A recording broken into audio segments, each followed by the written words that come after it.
Welcome back to Scouching Live. It is Monday, December 11th. I almost said Wednesday. That's great. I am Will Scouch. I'm joined today by my co-host, Mr. Sam McGilligan, once again. We are brought to you today by Fanatics. You can use the affiliate link below or scan the QR code in the video box, and you can provide a small kickback to the show. You can also give us a subscription, both Sam and I, at Puck Preps for all of your needs for NCAA prospects.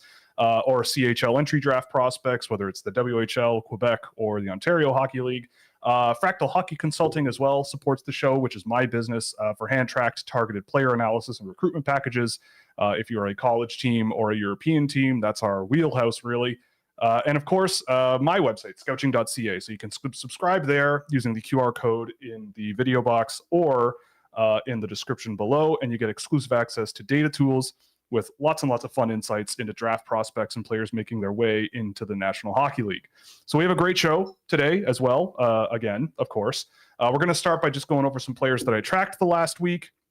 We're also going to talk a little bit about some guys that are potentially on the move in Ethan Bear, Jakob Vrana. We're also going to touch on some news that literally just came down the pipe in the last, 15 minutes or so? Not even, five-ish. We're going to cover a bit about the San Jose Sharks, the Carolina Hurricanes, and the Pittsburgh Penguins, teams who are having some trouble, as well as the Seattle Kraken. I mean, I guess the San Jose Sharks are doing okay, but we'll get to that.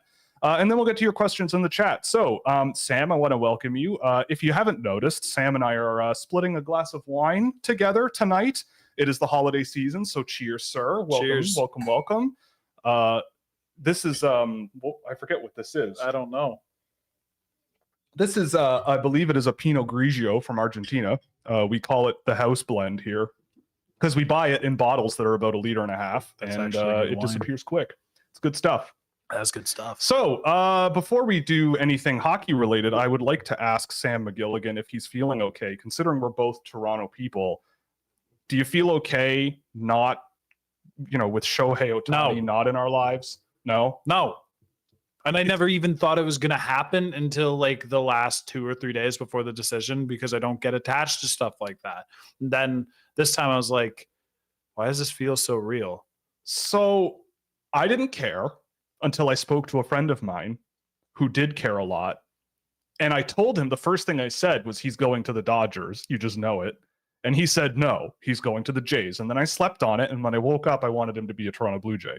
And I got invested. Mm-hmm. And I regret getting invested. Yep. So I don't know if I'm as stable after this incident as you are. No. Yeah, okay. Nobody is stable. Good to know. There's only the people who admit they are unstable about the Ohtani incident, the frauds who are acting like they are, and then the people who just don't actually care about the Blue Jays. Sure.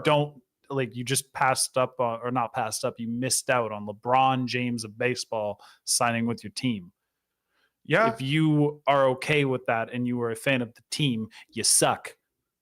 You know what that whole situation reminds me of? It reminds me of the Kawhi Leonard saga free agency. Yeah, at least we got a championship out of that. Instead, now I have to watch the Dodgers pay this man $2 million a year. $2 whole million. $2 whole million out of his $70 million a year, so he can get a lump sum of $680 million afterwards. Then that gets turned into God knows what he does with the rest of his life, while the Dodgers spend the rest of the time stacking the squad because they don't have to pay him, from what I understand, the full $70 million. It won't count against the salary cap that way. So they get to build a God Squad dynasty. Yeah.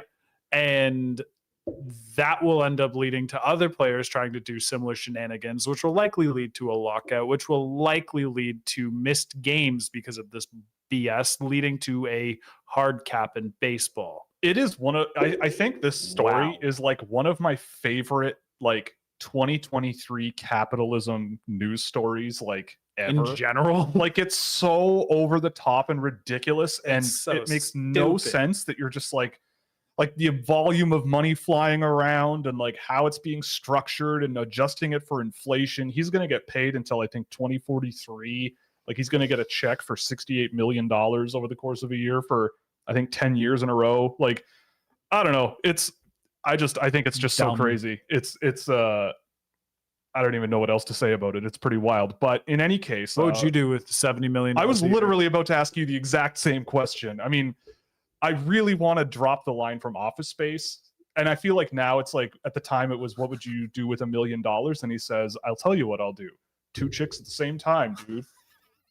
And that's one of my favorite movie lines of all time. And if you haven't seen Office Space, like, what are you doing with your life? Yeah, you need to go see it. It's one of the movies that holds up the best in the history of the world. But I got a couple memos for you. Yeah, the TPS reports.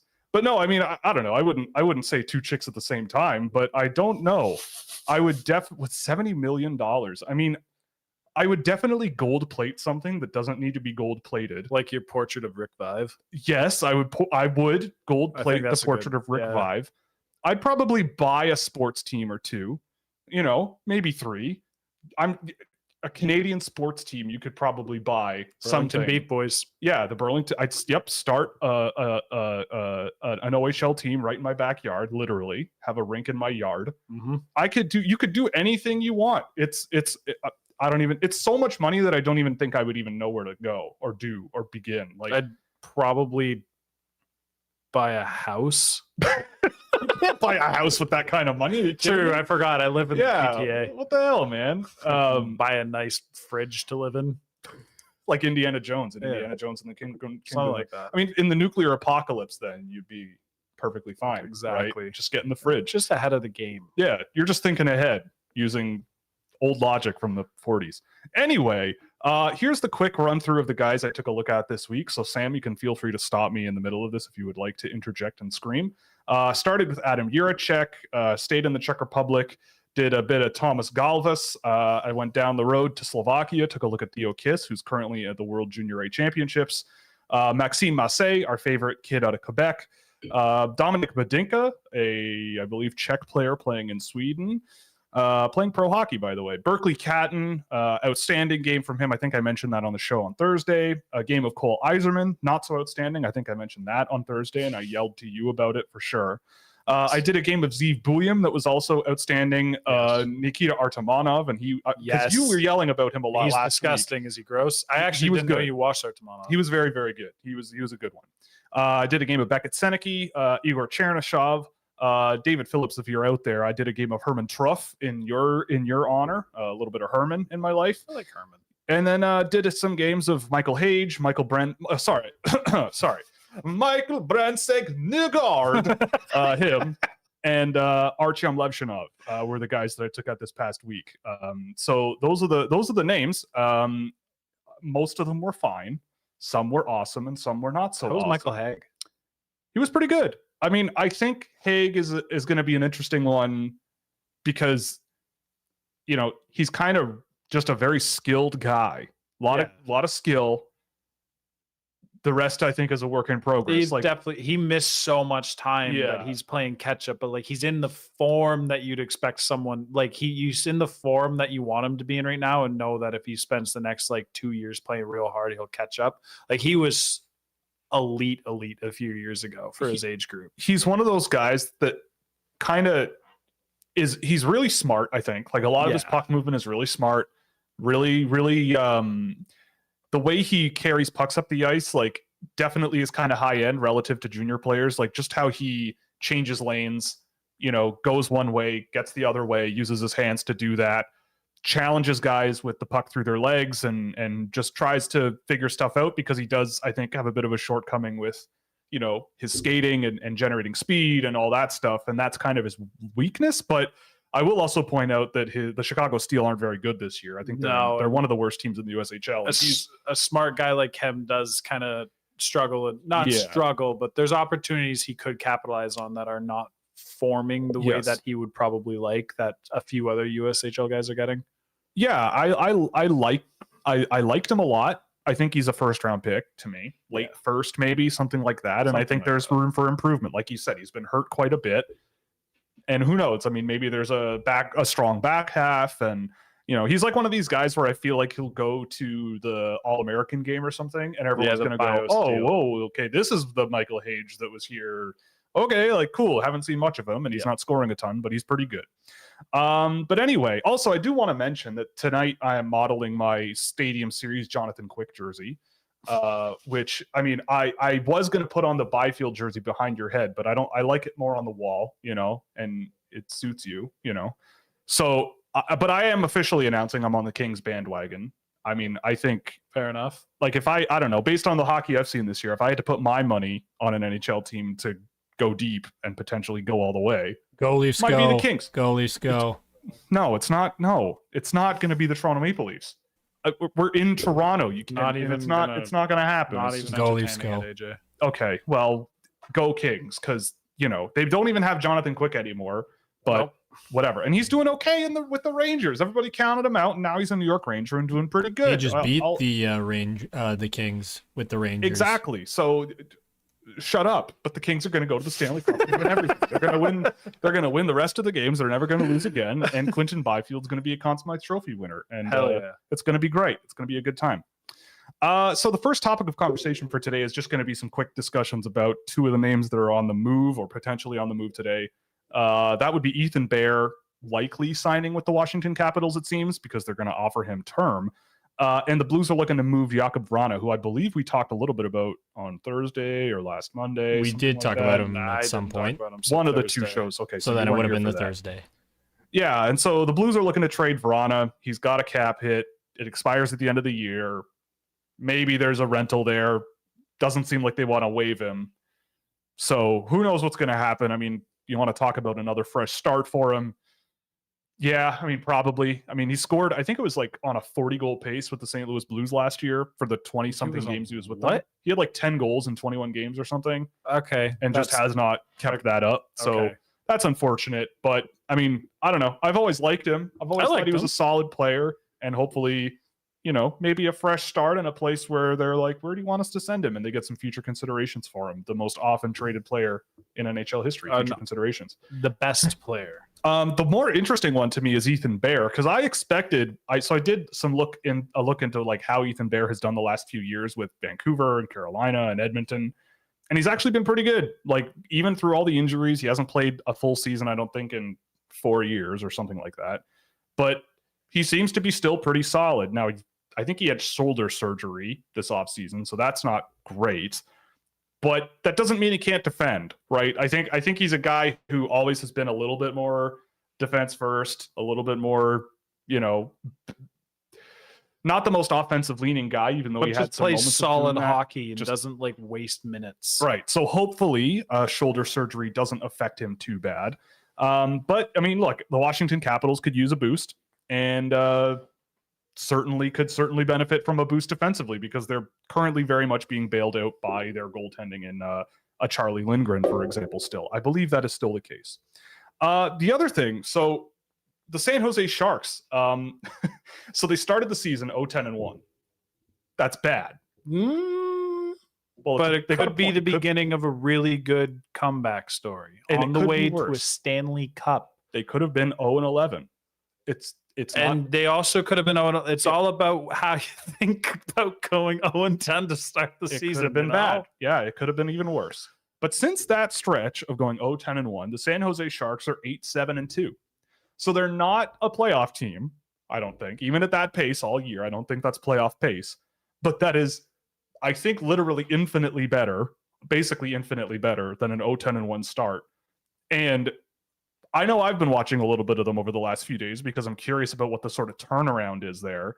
But it really just seems like a bunch of guys are kind of hitting the ground running now that they've had some time to gel. Like there's a lot of new names on that team. And I don't think Thomas Hertl is kind of used to being the guy, but he's their leading scorer now. And he's the guy, it seems like right now, for the San Jose Sharks. But the other thing, and I think you and I are people who've been waiting for this, but William Eklund finally starting to find some success. I'll drink to that. Yeah, exactly. There you go. In his last 8 games, he's got 7 points. He popped 3 against the Islanders the other day, but he did miss the game yesterday against Vegas. So that's unfortunate. But he is, I think, a major part of sort of the improvements there. The other one, and I put this in there for AJ, the other name that I wanted to bring up was Alexander Barabanov, a former Toronto Maple Leafs superstar and super legend. So that's why you put him in there. I thought you were going to bring up Anthony Duclair. Well, him too. He's been very good. Anthony Duclair is just good everywhere he goes. Yes. But Alexander Barabanov has been, I think he's like a 40 or 50 point guy with the San Jose Sharks the last 2 years. And he's per game one of their better scorers on the team. He's only played 10 or 11 games this year. But he has how many points with Sharks the last few years? like something between 40 and 55. What was he with Toronto? I don't think he scored a point with Toronto. I think he had like a point or something in like 10 games. And then they AJ traded him. confirm this. Yeah, he scored a lot of points with the Marlies. I remember that. He came to the Marlies and like shot the lights out. I remember hearing about him, but could not earn ice time with the Leafs, and they traded him for. Who did they trade Alexander Barabanov for? I guess a glue stick. Yeah, it may as well have been a glue stick. I mean, it might have been. I don't know who. It could have been someone decent. I don't even know. Don't know anything that happened. I don't think it was someone particularly decent. But in any case, just from watching the Sharks a little bit, he's been a big part of that. Just a really sort of guy pushing the pace of the game a little bit for them, which is super helpful. Michael Granlund also is scoring pretty well. Like he's up at a 70-point pace, which I don't think anybody really expected out of Michael Granlund going into this season.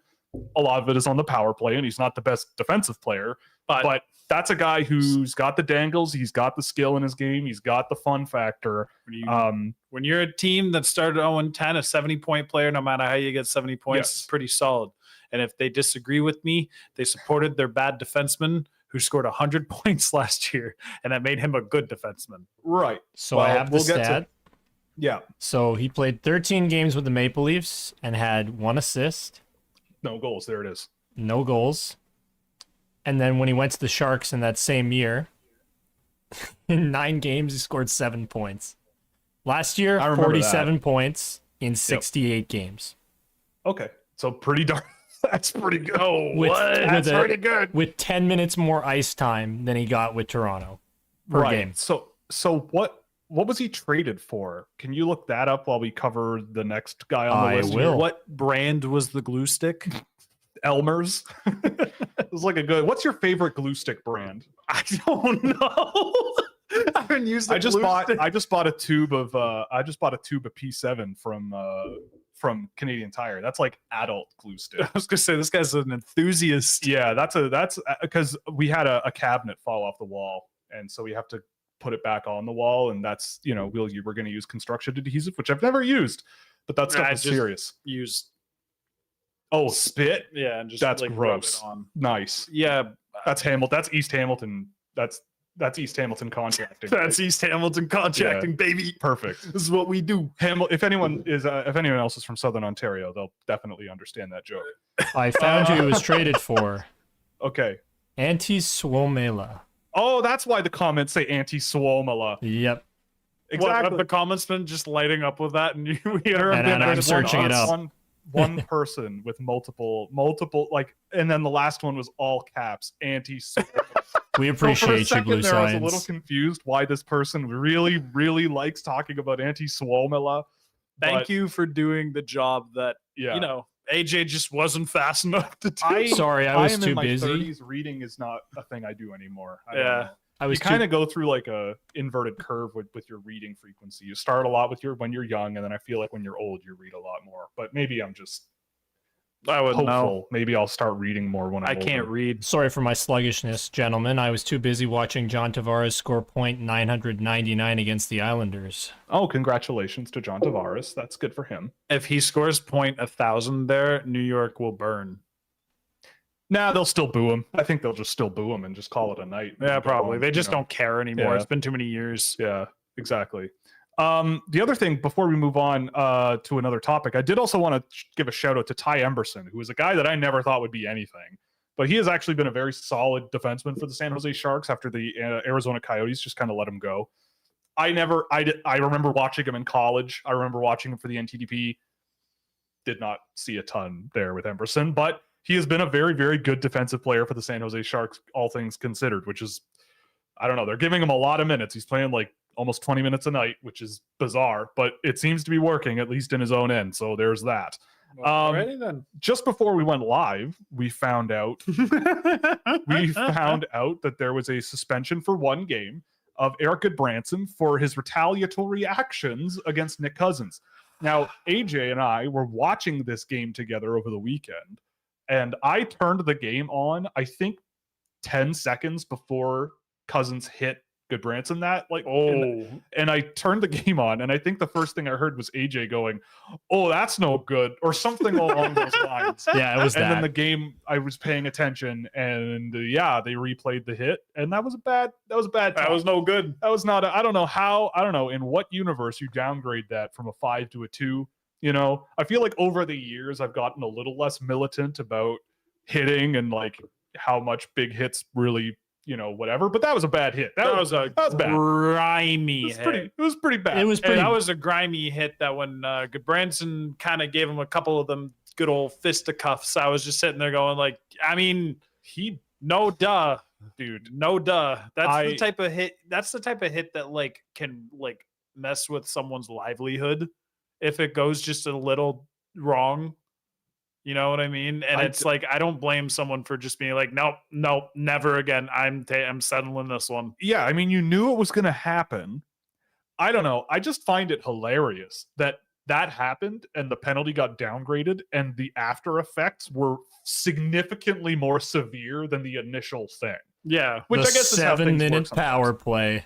Oh, yeah, and it was a 7-minute power play. I forgot about that. I can't remember the last time I saw a 7-minute long power play. Because Goodbranson fought Cousins, but Cousins did not fight.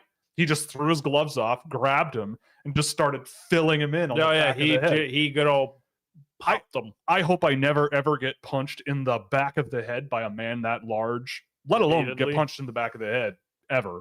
But that Who's like furiously enraged with you. the frequency is the problem, I think. Like real good, and he was like on top of him, giving him like filling him in. It was unpleasant. It was the whole situation is just unpleasant all around. I mean, like, no, it's not a good thing to get punched in the head repeatedly. It's also not a good thing to send guys who you know are the type to punch you in the back of the head repeatedly into the boards in such a violent fashion. Yeah, like you kind partially. of like you're not throwing old grandma into the boards. You're throwing a dude who is fully capable of looking at you like 5 minutes later when he gets out. Like he's looking at you and he's gonna be like, "I will beat you." Yeah, It's like what are you expecting? He's to just not do something? I mean, he definitely went a little like, oh boy, he's pissed and a little too hard. But I don't recall the whole thing, the initial hit. But from what I can gather, and I'm not saying that Eric Goodbranson like deserved what happened to him and whatever, but from what I recall, he was kind of skating perpendicular to the boards. he did. There was a bit of misfortune involved. Generally, I feel like you carry that puck, you come at it with an angle and around the back, because then you carry some momentum. But I don't know. I only saw like oblique angles like on the it camera. goes like it's one of those like it goes both ways situations. Like Goodbranson definitely both did ways. part of it to himself by just the way he approached the situation, but at the end of the day, like Cousins is a professional hockey player. He should know that it doesn't matter how the guy approaches the puck. It's not okay to just like level him into the child that sits behind the first seat, like or behind the glass. Like There was a child in that front. There were children in like the front row for that hit. Was and there? The look on their face. I think just two of made them that up. noticed. Two I of them, actually didn't know actually. there were kids there. Yeah, there were two kids sitting in like the front row and like extremely it was unfortunate. like Christmas morning. Like, oh, it was great. Also, someone in the comments mentions that Ty Emberson was a waiver pickup from the Rangers. He was a former Coyote prospect, but a waiver pickup from the Rangers. So a small correction there. Regardless, he's doing pretty good. And also, David Perron suspended for 6 games, literally right before the show started. I don't know how much we need to cover of that, but lead the charge. what a weird. I mean, I don't know. It was just a weird play. I don't know. It was just a weird play, and Perron kind of went cuckoo, and it was not great. Just a bad time in the hockey game. Anyway, let's move on.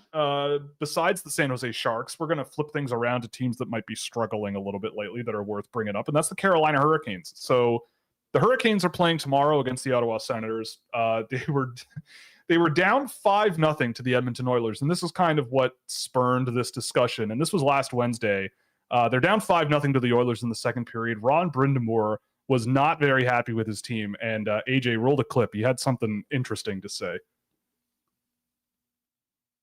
We're on our way to losing 50-0 right now. I've never seen our team play this brutal. So at this point, I don't really. I'm lost for words, to be quite honest. Weren't ready to start, which that's clear. And now we're just kind of doing things not the way we do it. And this is what you get. So at this point, we're probably turning the page.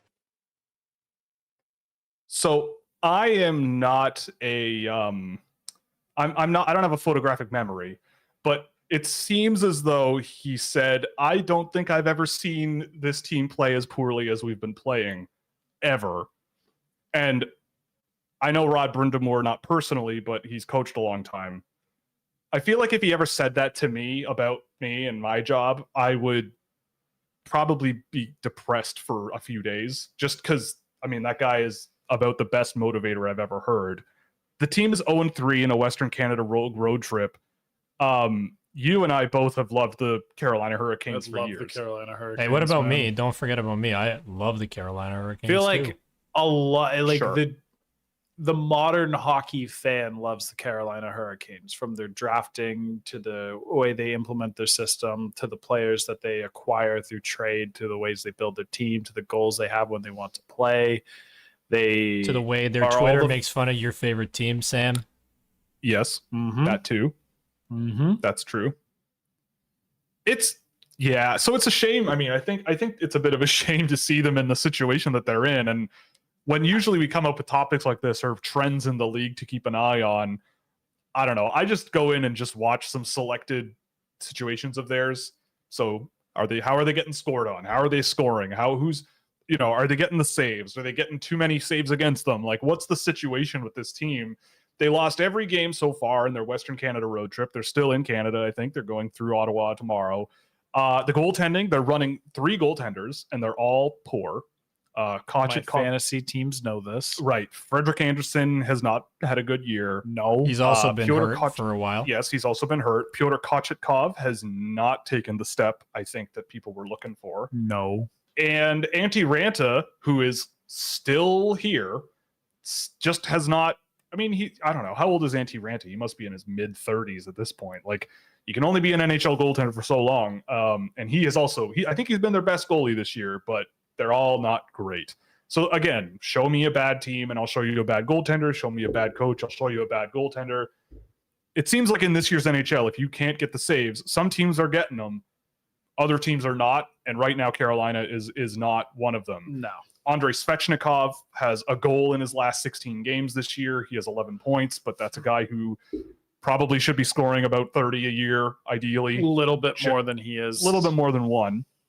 But amongst all Carolina forwards, he's second lowest in shooting percentage, which sounds like extremely it's not unlucky. So maybe he goes on a bit of a tear, and that helps. He is scheduled to undergo an MRI, so there might be health issues there still with him a little bit. But the other thing, too, that I picked up on is that the guys they've brought in just haven't really worked. Like, Michael Bunting with them has not quite been Michael Bunting. And even then, like, I don't know, AJ, you can correct me if I'm wrong, but watching Michael Bunting with the Leafs, he kind of felt like not the third wheel, but like glue perhaps that held together for a little bit.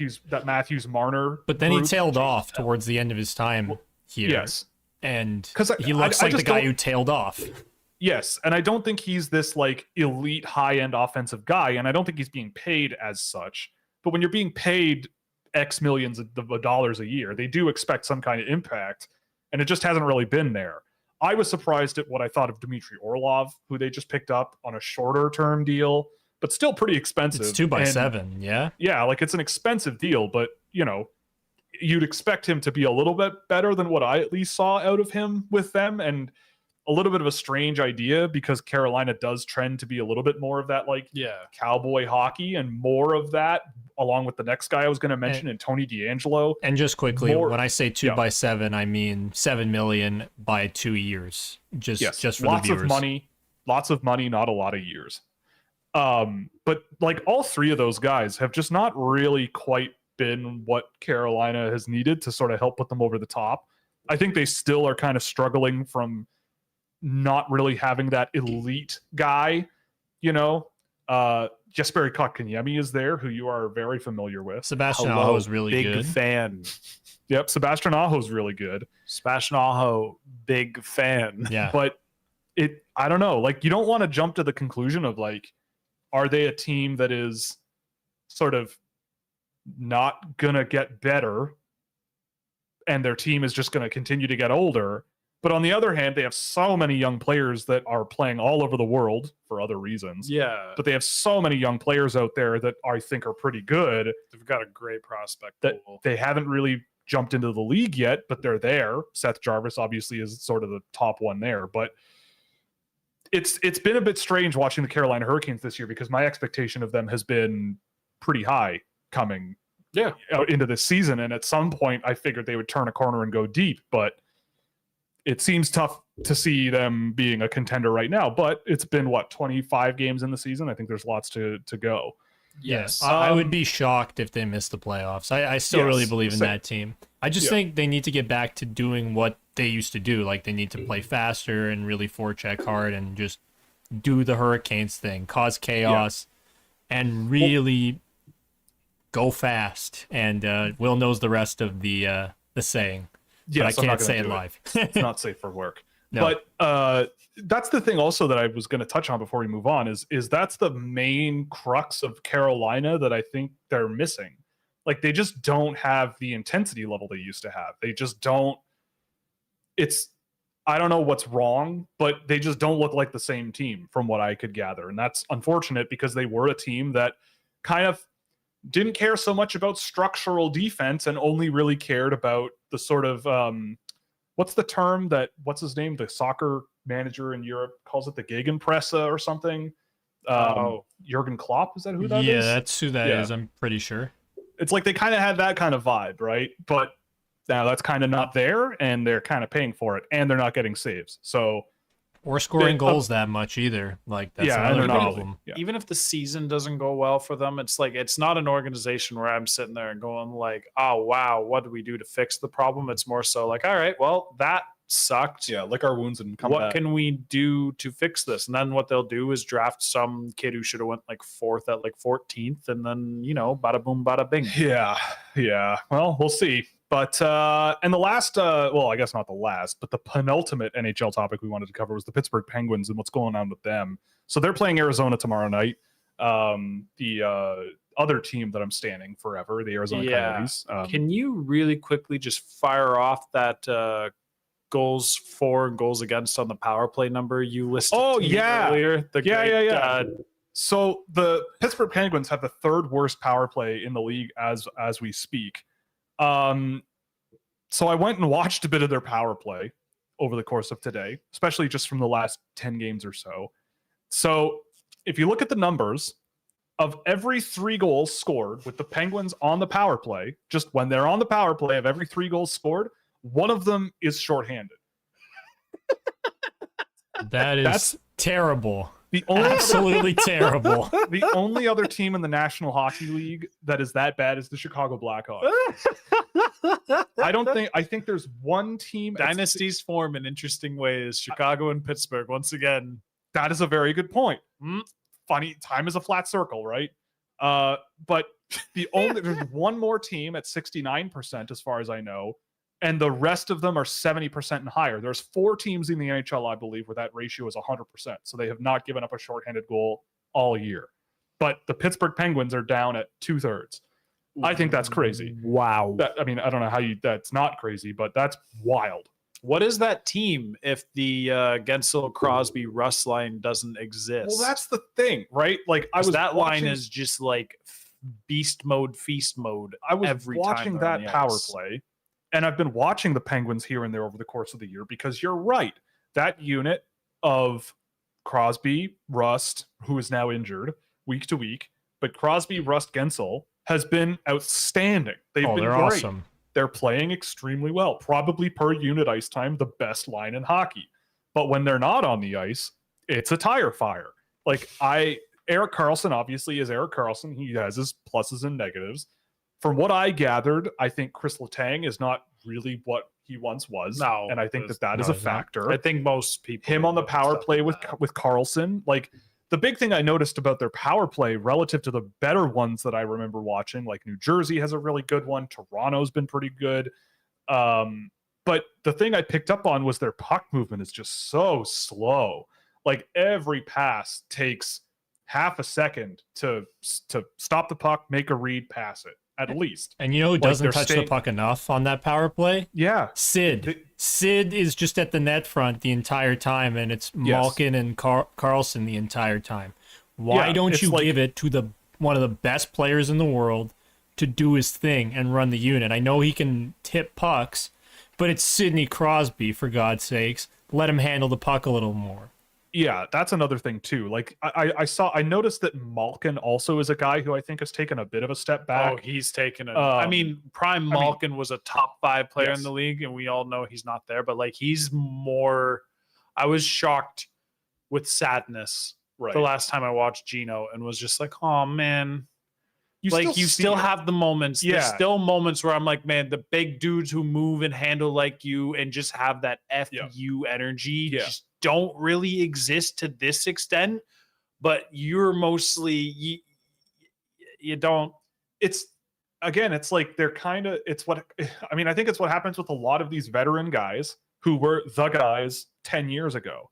It's like, I don't know if it's so much that he is worse, but like everyone else is like on his level, I guess. Yeah, it's like people like the generations have caught up. Like he doesn't got like 10 games. He doesn't have like 10 points this year, right? Like he's almost a point a game, right? He's not a useless player. He's still, you see Gino out there and you're like, hey, look, that's Malkin somehow 20 years later. Yeah. And so I've been very curious about him, and I think Letang has also taken a step back, like I said. And and like when that first unit isn't on the ice, their quarterback on the power play is like Lars Eller. You know, they've got Lars Eller out there with that's bad. Who's the that other is one? not good. I can't remember the unit off the top of my head, but I remember going, wow, like Jeff Carter's out there with them. Oh yeah, Jeff Carter is out there, and he's a guy who also is not Carter. Yeah, Jeff Carter. Yeah. So like that's a hockey player. It'd be a dope ass team 7 years ago. Yeah, they're the oldest team in the NHL. That team is going to win the cup. They're the oldest team in the NHL. Actually, Jeff Carter was on the 2014 Kings. He was. So he is a they Stanley would Cup definitely champion. win the cup Yeah. because he wouldn't be on that team. Yep. So the Penguins are in tough. And Kyle Dubas did do a press conference today, and I listened to a bit of it. And it seemed as though he is going to stand by the guys already there. It seems as though he's going to say, he's basically said that Mike Sullivan is the guy. He wants to keep him around, that the solutions to the problems are within the team. And I think to a certain extent that might be true. Like what AJ said, where you make little adjustments, like saying, let's give Sidney Crosby the friggin' puck more. Yeah, that's a big one. That's a plus. But also, like there's other stuff that you could think about. Like it's just you watch the better power plays in the league, and it's like Jack Hughes on the half wall is devastating, right? Like he's terrifying when he's on the power play and has the puck. And if he doesn't have it, his brother has it, and his brother is also a heck of a puck handler. And there's other good players on that power play. Like that's a dynamic unit. Yeah, and like they keep it around the perimeter. Like, but the Penguins, it was like watching that episode of The Simpsons where Homer's watching the World Cup, and it's that, and they just do the pass, and they're just kicking it back and forth, like they're just slowly triple triangle pass. So it's like that's kind of how it feels watching the Penguins kind of play. Well, the Penguins play perimeter on the power play from the very little I've seen. And it's like you said, they do a lot of short passing, and it's like slow passing, and in the time it takes to make those passes, the penalty kill's already adjusted. So they really do just go, all right, you. Yeah. And then you. Whereas the Devils, sure, they stick to the perimeter as well, but they're moving. Everybody, they're around the perimeter, but there's passing options that they can spread out so quickly. It's like Tampa Bay when they were like just 2020 Tampa Bay, the way that they would 5-on-5 power play penalty kill, the way they would just swarm a small area. Yeah. And just get advantages everywhere they could, and then just spread out and just take complete control of that open ice. Or using the goal line to their advantage. Like the Tampa Bay Lightning and Toronto does this too. Like there's a few teams where they park a guy below the goal line on the strong side of the puck, where it's like, instead of keeping it as sort of like an umbrella at the top of the offensive zone, you can also rotate it and go down below the goal line. And with a one-touch pass, you can create scoring chances out front. I did not see that with Pittsburgh at all. No. What I was seeing was that's what Crosby should be doing. Yeah, blue line to blue line to blue line to blue line, and then Chris Letang would shoot it into shin pads, and they've got a 2-on-1 going the other way, and now you have your 1 out of every 3 power plays you're giving up a goal. So it's pretty wild. It's pretty weird. I do think that to a certain extent what Kyle Dubas was saying is true, where there are solutions, there are things you can do to make them not the 3rd worst power play in the league. Yeah, there's adjustments. There has to like be. This is, but it's just too old. It looks like, I don't know how else to say it. It's too old. They're making the old guys who can do more look old. Big time. They're capable of more. Let them do more, I guess. Like a power play that has Crosby, Gino, Letang, and Sid on it should be doing a bit more than it is, and it's not really doing it. Like, do I think they're going to be a top-rated unit? I don't know. I don't think so. These days, I don't think so, unless you really change how they do it. But they're definitely, on paper, shouldn't be top, but like bottom 5. No, right? Like they haven't been a good power play for a couple of years either. If I remember correctly. Yeah. Okay. My brother was telling me that they've been like quietly a bad power play for 3 years. Well, which is now that's not quiet. It's not quiet no more. Now it's not quiet. It's deafening. Crosby's just too good at 5v5 to be good on the power play too. So 20 years later, almost, and that man is still like one of the best players in the league. So Kyle Dubas is definitely a sleeper agent for the Toronto Maple Leafs, still going to Pittsburgh and sabotaging them. And so eventually Sidney Crosby's going to be like, trade me to Toronto or something. And, yeah, definitely. And the Leafs will, and then the Leafs will be like, yeah, we will do double that. Retained. We'll just have to shed cap and trade Matthews and Marner to Arizona. Yeah. No, fake news. Fake news. Sorry, what was that? Fake news. Oh, okay. But anyway, the Pittsburgh Penguins are 2-4-3 in their last 9. That's not ideal. That's it's not great. Not the best. But what about their last 10? We don't have that. One in the notes, more so win because I picked stats selectively, just as I was trained to do at Sportsnet. Right. He caters and I do a lot of data science work. AJ is the one who can forego typical data science tricks and best practices, and we can just frame things however we want. I'll take a drink to that. There you go. So the last topic before we get on to the viewer questions. So if you have any questions, fire them off into the chat window on whatever streaming service you're using. But we were going to talk, someone asked actually about this team, but about the Seattle Kraken. The Seattle Kraken, of which there's a jersey on the wall, and I still love Matthew Beniers, even though he's having not such a great year. But they are in the midst of an 8-game losing streak. Which is 8 games? Bad. Yes, they have. I see why you didn't tell me before the game. Yeah, before the stream. Yeah, 8 games. Yeah, 8 games. They do have the nicest jerseys in the league. Well, they're up there, but they have the 23rd best save percentage over the last month, so that's bad. They also have the 3rd worst shooting percentage in the league. That's also bad. Also bad. They are underperforming their expected goal rate by the 6th highest rate in the National Hockey League, and it has gotten worse in the last month since the first month of the season. So it's bad. The puck's not going in, and it's going into their net. Well, that's the other thing I was going to mention. Philip Grubauer and Joey Decord are an adventure of a goal pairing. Please do a little bit more, guys. I have Philip Grubauer in a fantasy league. That was a decision you made. But I kind of went, okay, the Kraken are going to be decent. Philip Grubauer has been decent before, and nobody's picked him yet.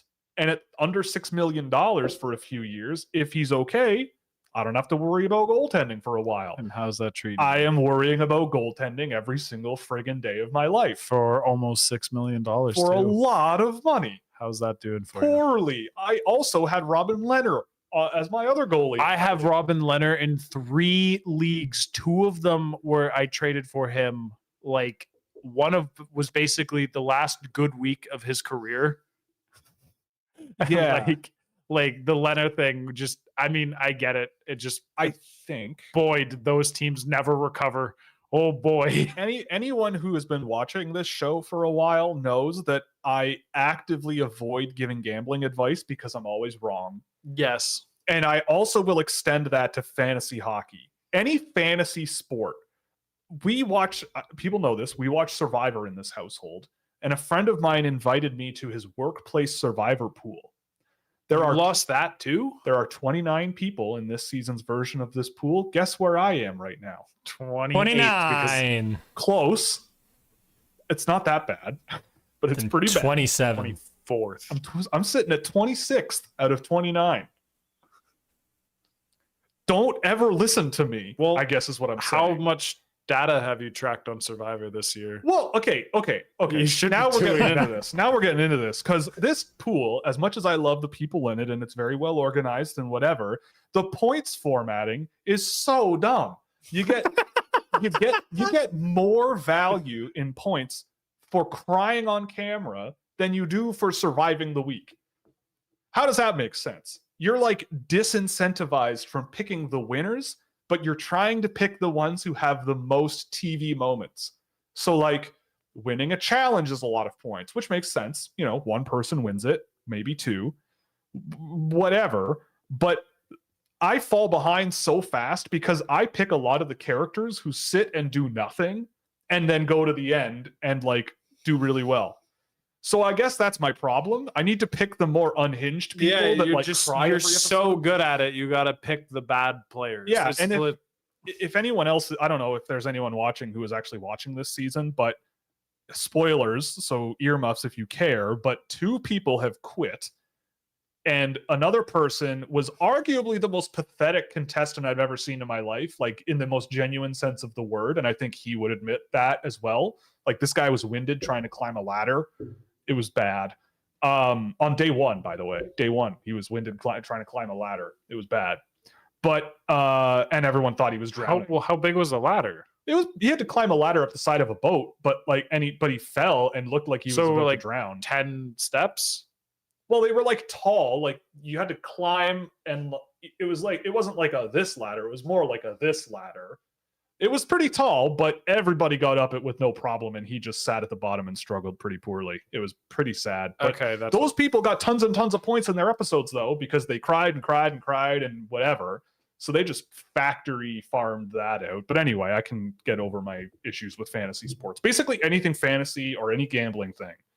Never listen to his advice. Yeah, don't ever listen to me. But anyway, the Seattle Kraken.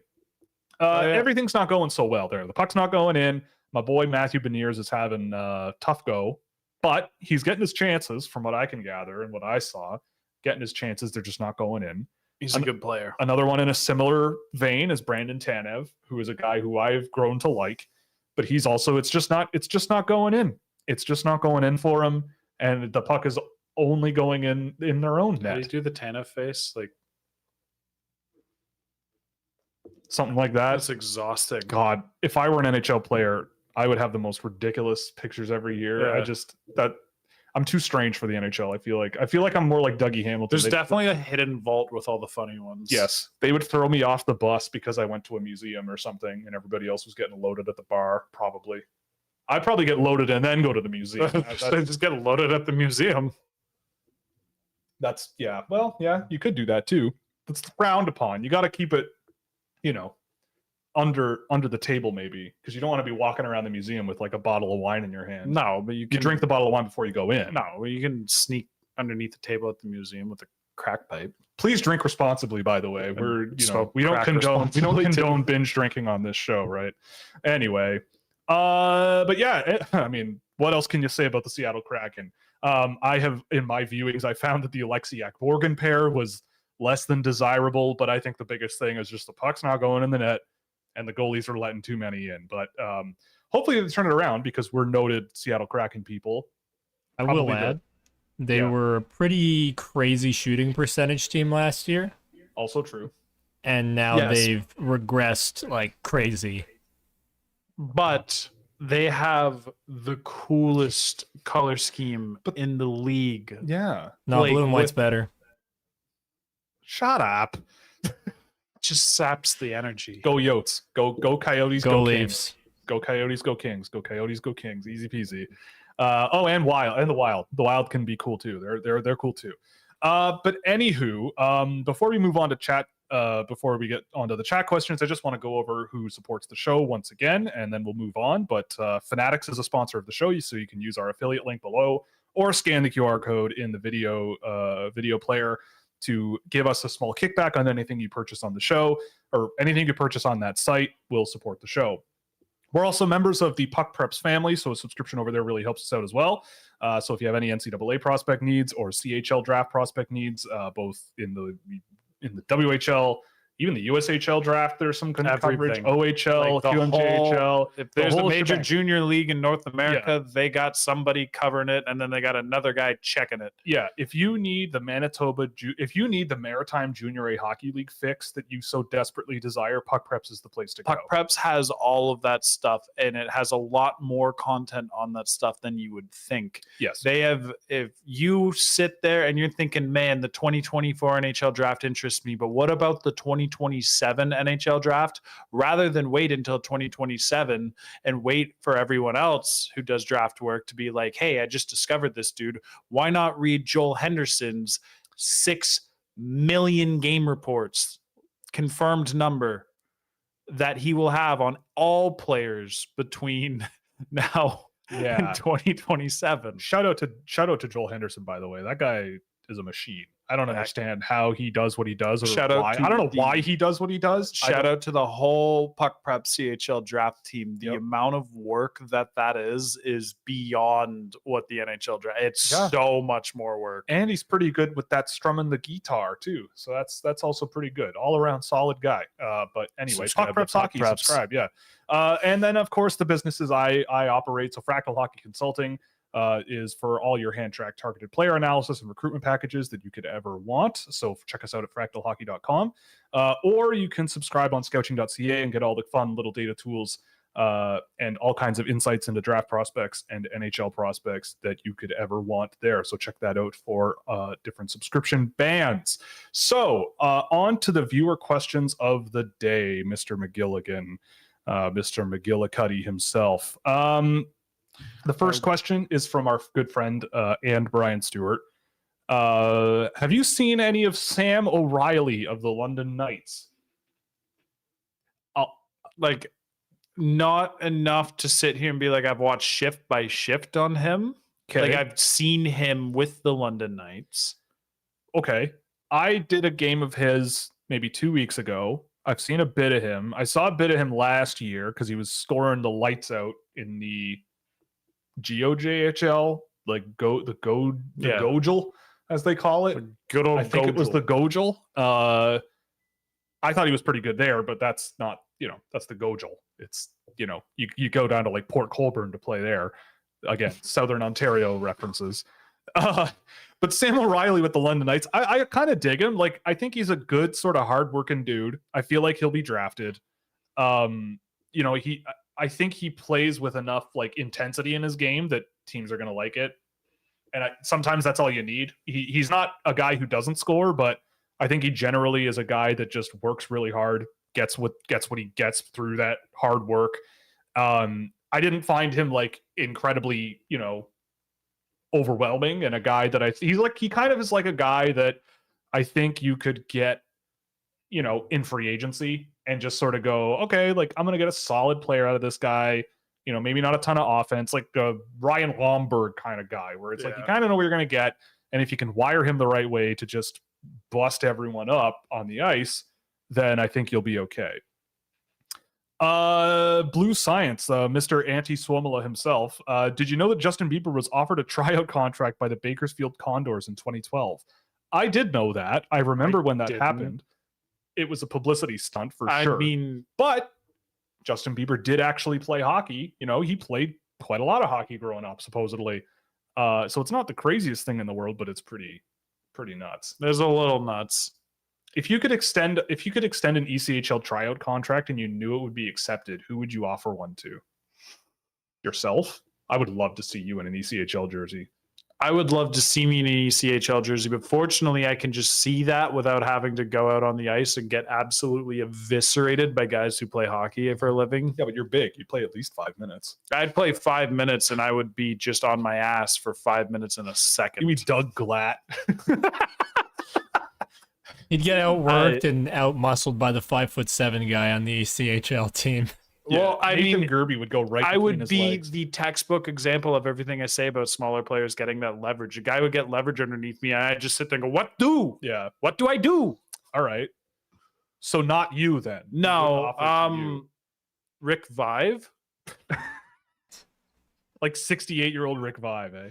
Yeah, maybe. I don't know. He'd still cream you, Sam. Yeah. That's And a me great too. question. I'm gonna have a really good answer for this next week. Oh, I'll have a great. I'd toss one at Victor Wembanyama.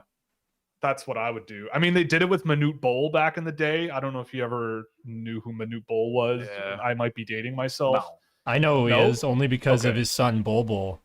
Right, Bol, his son. But Manute Bol got an ECHL or International Hockey League contract for one game, I think with the Detroit Vipers or something. Stepped on the ice for an exhibition game, I think, for a second and then got off the ice. But technically, he did play a professional hockey game, Manute Bol. But Victor Wembanyama would be kind of the next version of that. And Jerry Springer. okay, I Maury like it. Povich. Both of them. On opposite teams. Yeah. And the only condition is they both have to have a minimum of 4 minutes of ice time and they must have one fight. They must have a fight. While the whole crowd just One of them will screams die. Jerry. One of them will die. Oh my goodness. Oh man, this is a total side note. Now that you've mentioned Jerry Springer, one of my favorite YouTube videos, I don't know if anyone else watches Red Letter Media, but they did a video where it was literally one of the guys from Red Letter Media sitting across from another guy reading from a book, and the book was just Jerry Springer episode titles, like the chyrons at the bottom. And that's it. And it was like chronological order, like day by day, every single episode of Jerry Springer with all the different subtopics that they were talking about, you know? That's fantastic. And it's incredible. So I highly recommend you go search Red Letter Media's Jerry Springer show, because I was on the floor. Is Lightning McQueen in the greatest of all time conversation? This is a question that's everywhere now, and I feel like we need to. Yeah. Well, of course. How many Piston Cups? 7? AJ? You're actually asking me to go find this out? You're a child. You saw Cars. You must have seen Cars when you were a toddler or something. I did actually. Yeah. But I was a Mater guy. Oh, yeah, that's not surprising. Okay. Cars 3, when Lightning, he lost his mojo, but still like kind of gave it. That's like what I expect to happen to Sidney Crosby in like 15 years when he's 53 and still playing. Nah, he's going to pull a Patrice Bergeron and retire when he's amazing. That's what's going to happen. Well, either way, Lightning McQueen in the GOAT conversation, until you can find someone with half the Piston Cups, I don't want to have this conversation. I mean, let's put it this way, okay? Mhm. Is Lewis Hamilton the GOAT? Maybe it's debatable, but at least in terms of championships, Lewis has 7, right? Yeah, on paper. Okay, and this is what Lightning McQueen has until AJ confirms this. Why are we still talking about I'm this? looking right at it. Because it was asked, AJ, give what the people want. Lightning McQueen won 7 times, and Strip Weathers also won 7 times. Strip won 7? Strip Weathers Was won that 7 times. wait, was Strip Weathers the green car? Yeah, the from blue first one with the big wing on the back, like the old Dodges from the 70s. Oh, Plymouth. Sorry, a Plymouth Superbird. Yeah, the big wing on the back. Can I see a picture of Strip Weathers, please? Yeah, sure. I personally That guy. I personally stand a car from Cars called Hall Ingass, which and Hall won one Piston Cup in the 90s, and that Why is are we still on this? that is in the Pixar fandom Wikipedia for Cars. Yeah, Champions. and he's okay. Let's put it this way, since we need to move on. Is he the GOAT? Maybe, yes. But is he in the conversation? If he's not in the conversation, then you're a fool. Right. You could say maybe best driver could go to someone else. Like I wouldn't say But Lewis he Hamilton is is the best driver in Formula One. Yeah, but Lewis Hamilton isn't the car too at the That's same true. time. He's not. Right. Right? Like he's the That's driver true. and the car. If anything, I'm not convinced anyone in our motorsports is better than Lightning McQueen. You had to do both. That's true. Yeah. He's peak athlete in terms of like going, and he's also peak talent in terms of like driving. He's got great racecraft. Yeah. All right, I hate you guys. Let's move on, please. Yeah, fine. Yeah, fine. AJ's getting mad. Okay. The next question is about Gabe Perreault. So how has he looked this year, and what do you think he's going to be moving forward? So I don't know if he's going to get 7 Piston Cups. I mean, he's not very quick. That's for sure. He's not going to go around a track very fast. How is Gabe Perreault's scoring total this year? A lot. He's I mean, scoring I'm not many. surprised. Like that line is it's still the same line, right? Perreault, Smith, Leonard. Yes, I So believe no matter where that line goes, that line is going to torch Yeah, so everyone until they get separated. Gabriel Perreault this season is, I'm pretty sure, is well over a point a game. 25 points in 17 games. So Hell yeah. I mean, I don't think it was ever in doubt that he was going to score. And if you take a penalty against the Boston College team this year, then prayers up for you, man, because that is a terrifying idea. My read on Perreault from the littlest bit, and I have not really seen him too much in the NCAA, just clips here and there. And I watched a couple of his points like earlier in the year. Right. And my read on Perreault is the exact same as it was last year. Yeah. He is an unbelievable tertiary guy. He's not the one I Yeah. want touching the puck and driving the bus, and he's not the number 2 dude I want either. But if he is the third best guy, it's not even about third best guy. If he's the guy who's just his only role is when it's your time to touch the puck, just make the best play as quick as possible. I know that's such an obvious thing to say, but like Perreault, when you watch Perreault and then you watch other guys do it, you realize there is a difference maker there. It makes a ton of sense to me why Gabe Perreault has 20 assists in 17 games this year. Yes. Like literally just give the puck to Ryan Leonard or something, and like that's your game plan, right? Like that's not an unreasonable way to do it. He's really good. And so, I mean, yeah, like just to be clear also, like when Sam and I talk about tertiary guys or like complementary players, that's not a knock, right? No, like, it's a good thing. I say it as good praise. Yeah, like I didn't have Gabe Perreault ranked super high, but he was into my first, like mid-first round, and I liked the skill level he got. And it's hard to do that role really well. Like it's like a lot of guys. You look at the prospect who is the really fancy dude doing all the dangles and stuff, and like, what is he going to be when you take that away from him? A lot of them, this is why a lot of high-end prospects kind of do end up fizzling out, whereas Perreault built his game around not being the fastest and not being the most skilled, but being so smart and just always doing the right thing. And then he found his groove alongside 2 other players who, Will Smith, one of the most dynamic dudes I've ever watched with the puck, and Ryan Leonard, who's just a bulldozer who gets it done with skill and finesse, but also by bulldozes. Like he's just a beast. Like that line is like a real ideal line to put together. more bull, less dozen, I think. Yeah. Also on that team, Will Vogt with 4 points in 16 games. So there's that, just in case you were wondering. Great name. You were curious. That's Great name. Will Vogt is a great name. Yeah. But I mean, that team is pretty loaded, top to bottom. They've got a lot of hockey players on that team, and they're all pretty darn good.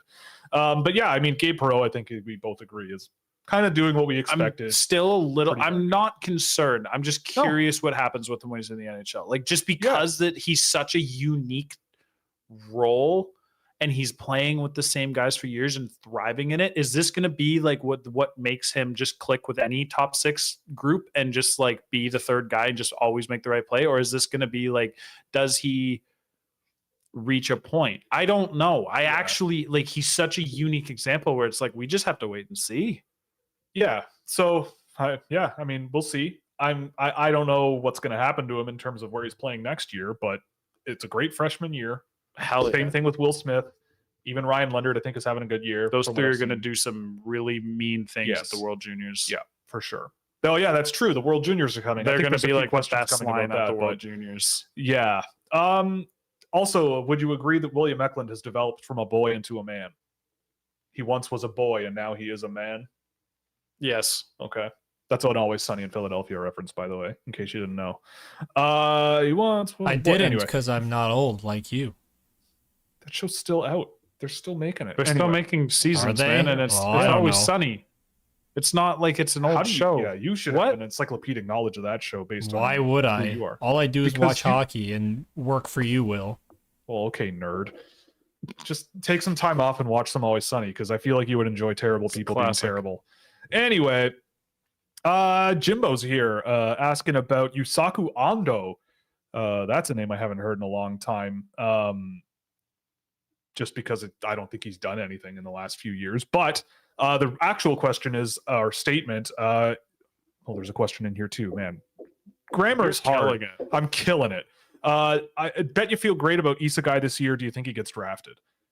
I mean, I do feel pretty good about it. You definitely should. You were in that camp a while ago. Doing pretty well he's on a really good Wenatchee team. Really, really good.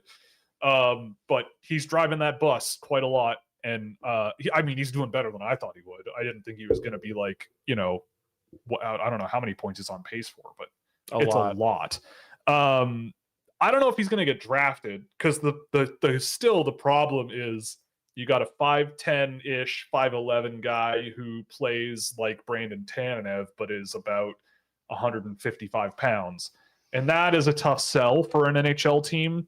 And I could see someone offering, like, after the draft, the conversations are going to happen. 100%. I think that's likely what will happen. But I do wonder if a team just in the 6th or 7th just goes, man, we got no more big guys to pick. Yeah, I mean, on the short list for me this year, he's on it. Because I think the Leafs have like 3 5th-round picks and like 2 7th-round picks or something. So I'm sure at some point he's going to be the best player available on my list, because I do still have him ranked. I've really enjoyed watching him play this year. And I don't even know if there's been a whole lot that's like changed with his game. It's still pretty much the same. Just refined. He's just playing more, and he's, things have just gotten a little bit better.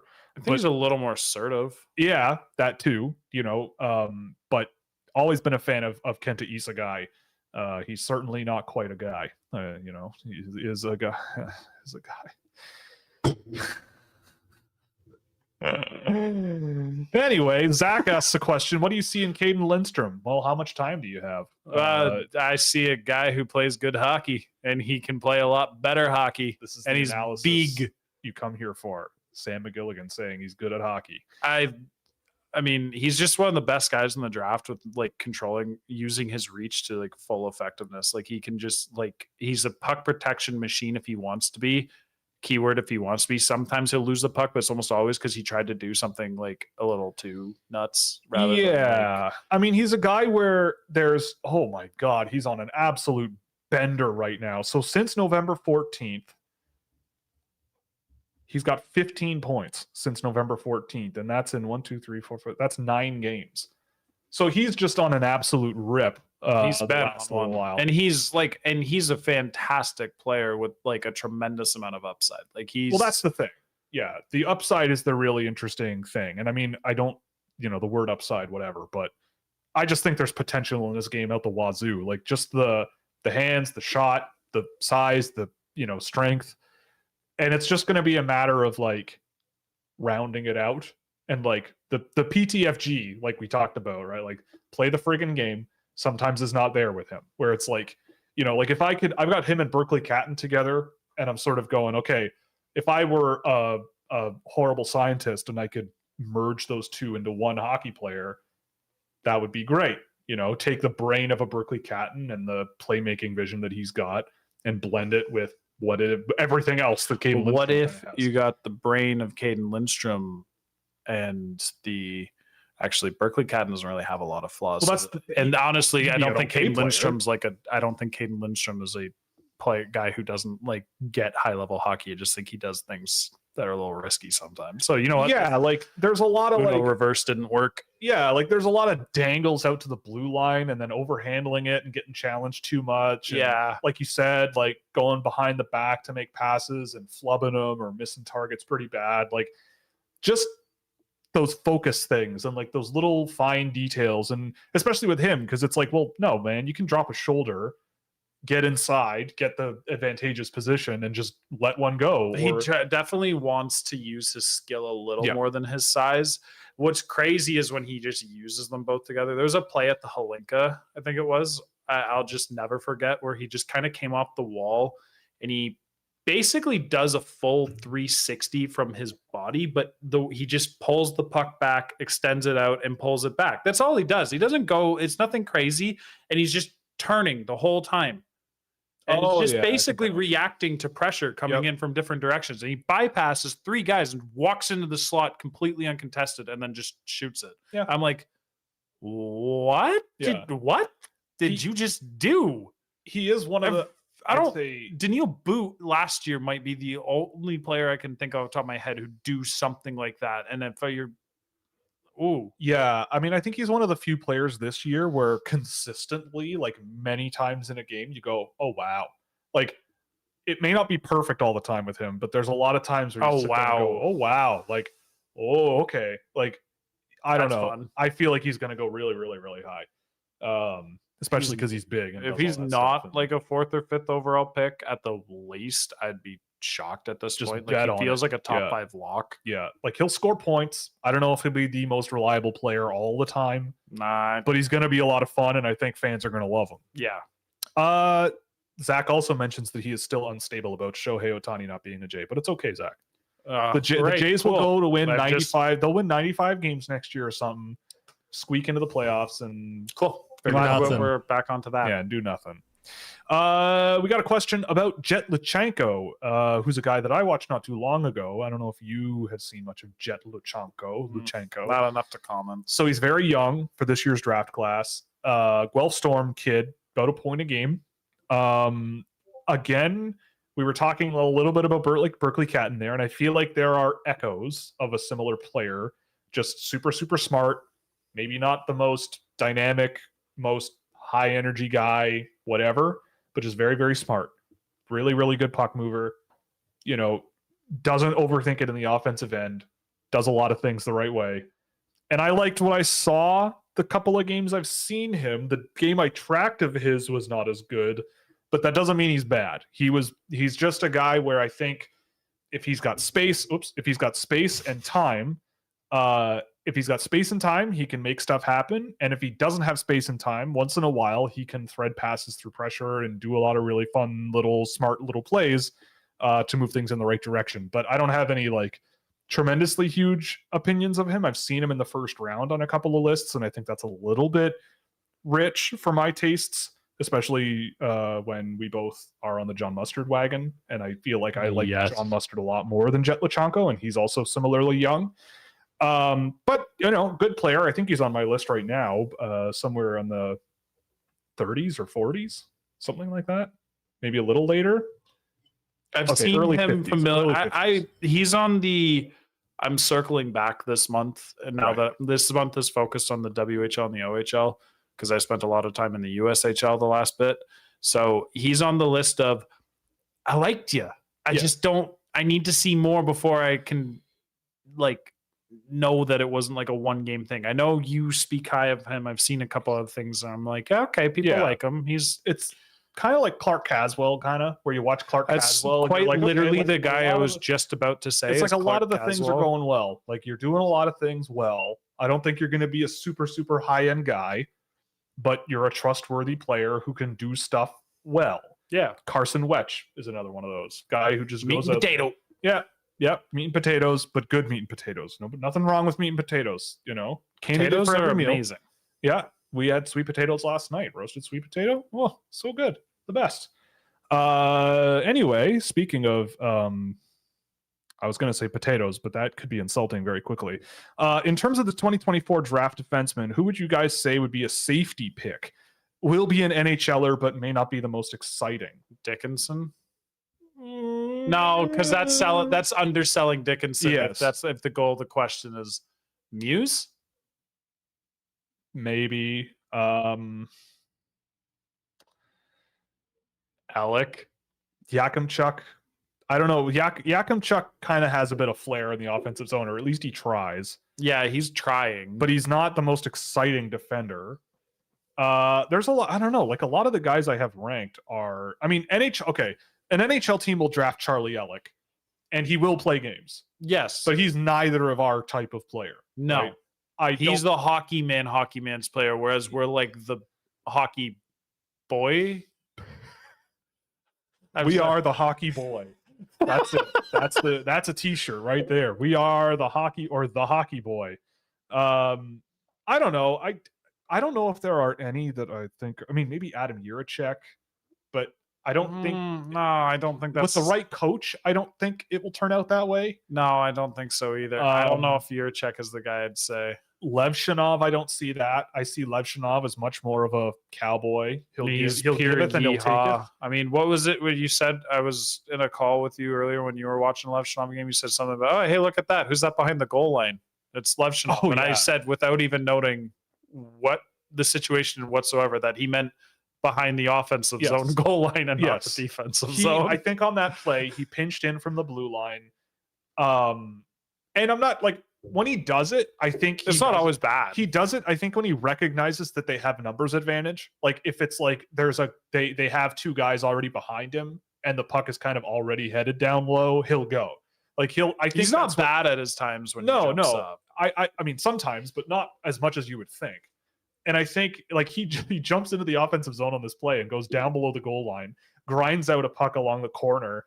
And instead of doubling back to the blue line after the puck kind of squirts out and goes out in front of the net, he just follows it right to the net. And just like he just does not really care, which I kind of respect in a way.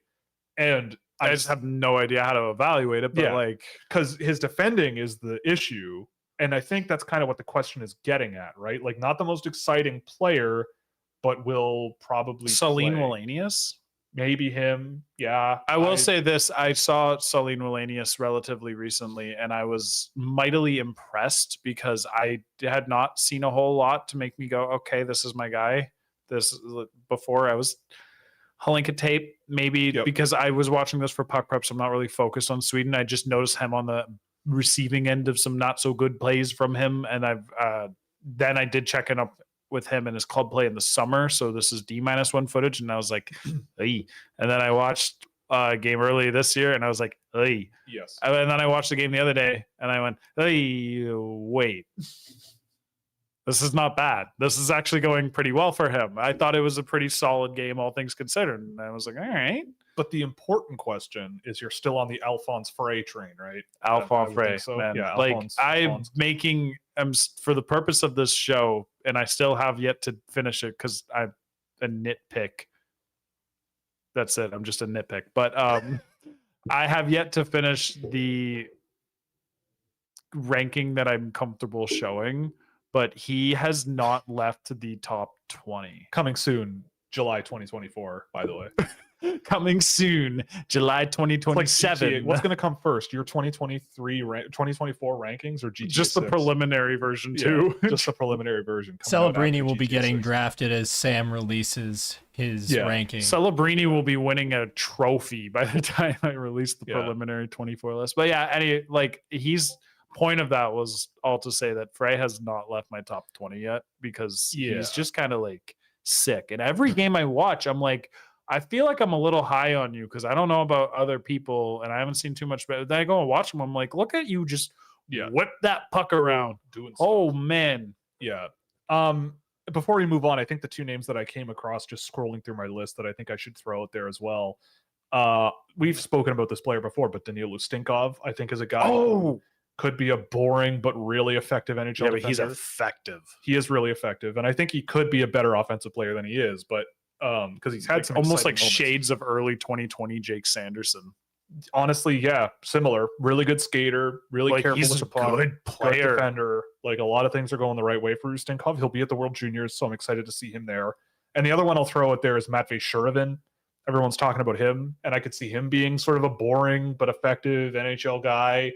Big, lengthy, skates pretty well, does a lot of things fine, but not really known as like a puck mover, offensive guy, blah, blah, blah. But just kind of sits back, lets play come to him, and messes around and doesn't do poorly, which if he's a first round pick, go nuts, and he'll probably play some minutes, but yeah, meh. But those are the names that I think should cover that pretty well.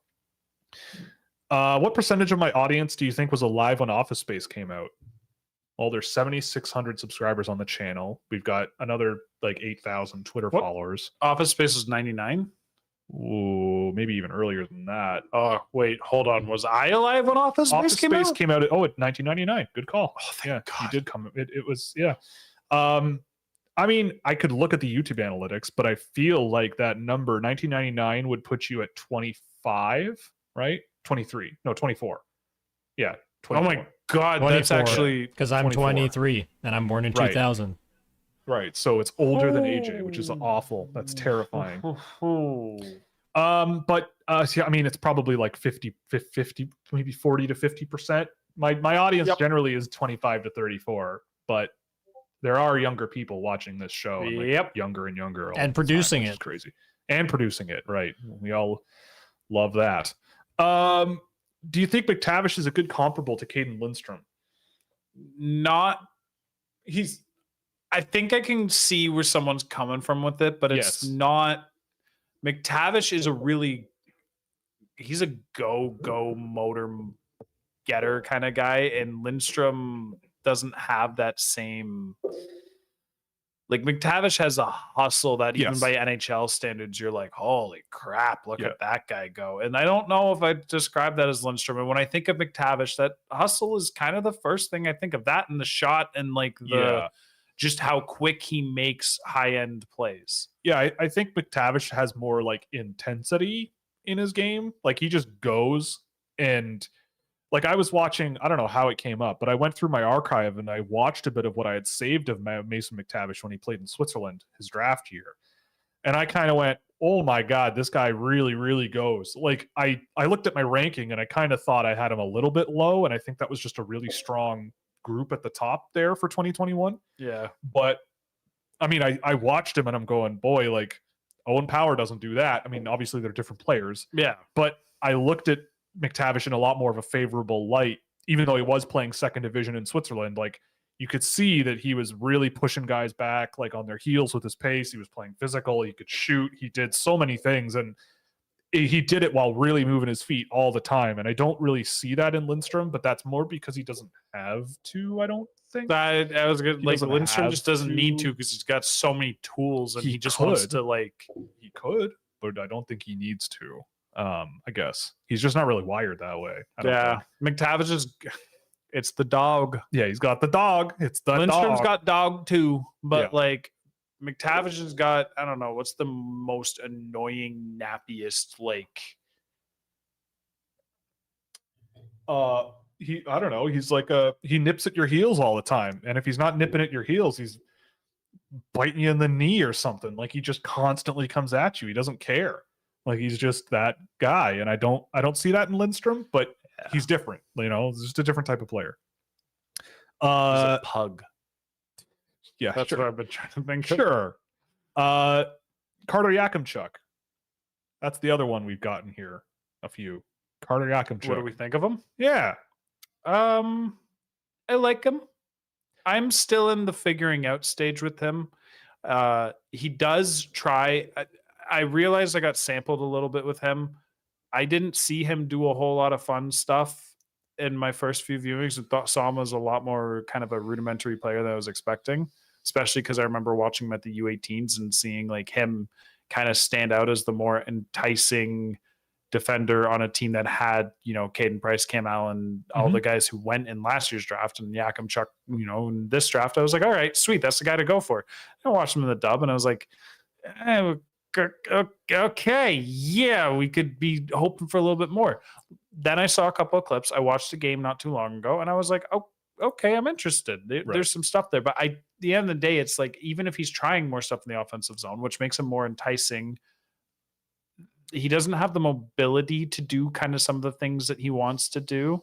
Yeah. Which, I mean, you know, that can be improved with time. And this is where I'm at, like in the figuring out stage. I'm like, is this going to work out over time? Is this like, beyond that, I don't really know just yet. Give it a month. I largely agree. I think that he's a tricky one because I don't know. I kind of have accepted that I just have an implicit bias against North American defensemen. Like, no, well, I should say Canadian, like CHL defensemen.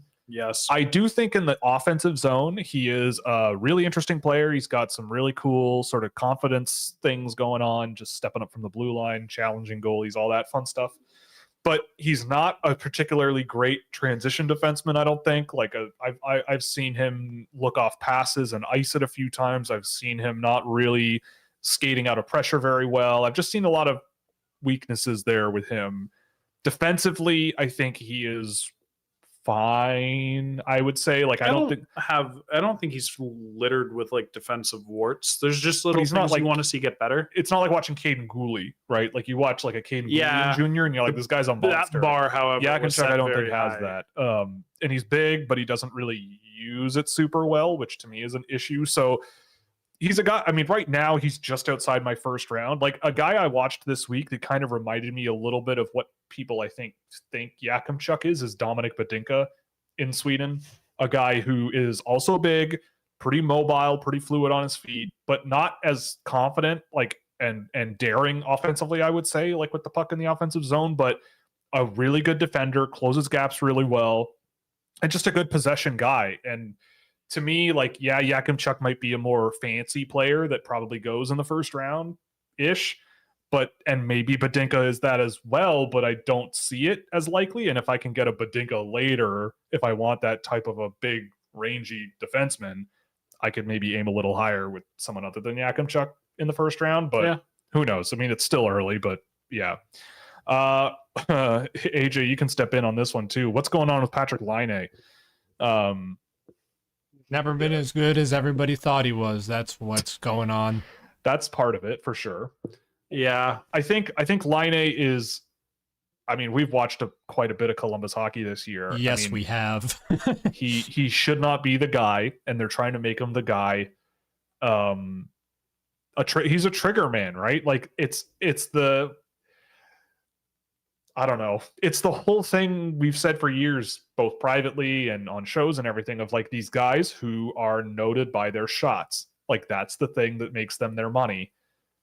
And in the NHL, that only goes so far. And when you're paying a guy $8 million, you better hope that your trigger man getting paid $8 million scores a lot of goals, because if they're not scoring, they're not bringing a whole lot. Yeah. And with Laine, even Gaudreau as well, has just not played like the sort of leaders on the team that I think Columbus needs them to be.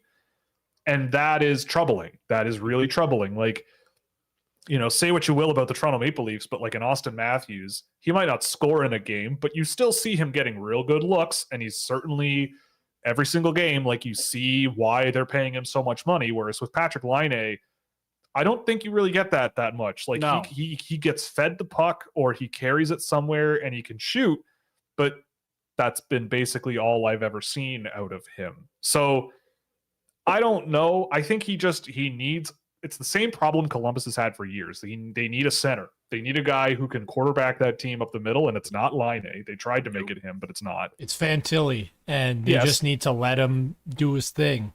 Yes, I think I would agree with that. Yes. Us prospect nerds probably would agree with that, especially based on watching this team play. Like, he's been their best player. Am I wrong? He's been a very, very good player for that team. Other than maybe Werenski. Werenski's probably been their best player, and then it's been Fantilli. Yeah, Fantilli has been great. So I don't know. It's okay. Columbus will be fine when Fantilli and Brindley are united. Hopefully. Oh, right. That's Speedy Boys. That's the thing. Yeah. And Whitelaw. Luca Pinelli. No, that's oh no, they did. It is Whitelaw. And then have Strathman just, Strathman elbow whoever's good on the other team. And Jordan Dumais is going to score 150 points a year. Somehow it's going to happen. Just because. No, it's not. We know it's not. Sam, you might have a little more on this than I do on these guys, because I think you might have seen them last year. But Will Zellers and Aiden Park since the Holinka tournament. Do you have thoughts? You're the 06 guy.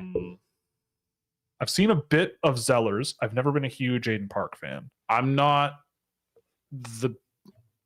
the way I had Aiden Park initially explained to me a while ago is that like a few years back, there was 3 dogs who ran this age group. But when we're talking when they were like 14 or so, okay, maybe a bit older, it was Celebrini, Eiserman, and Park.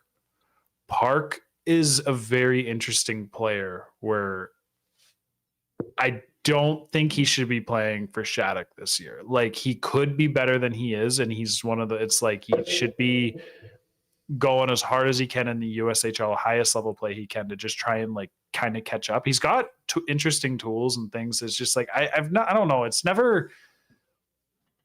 I guess every time I watch Park, I'm trying to get it.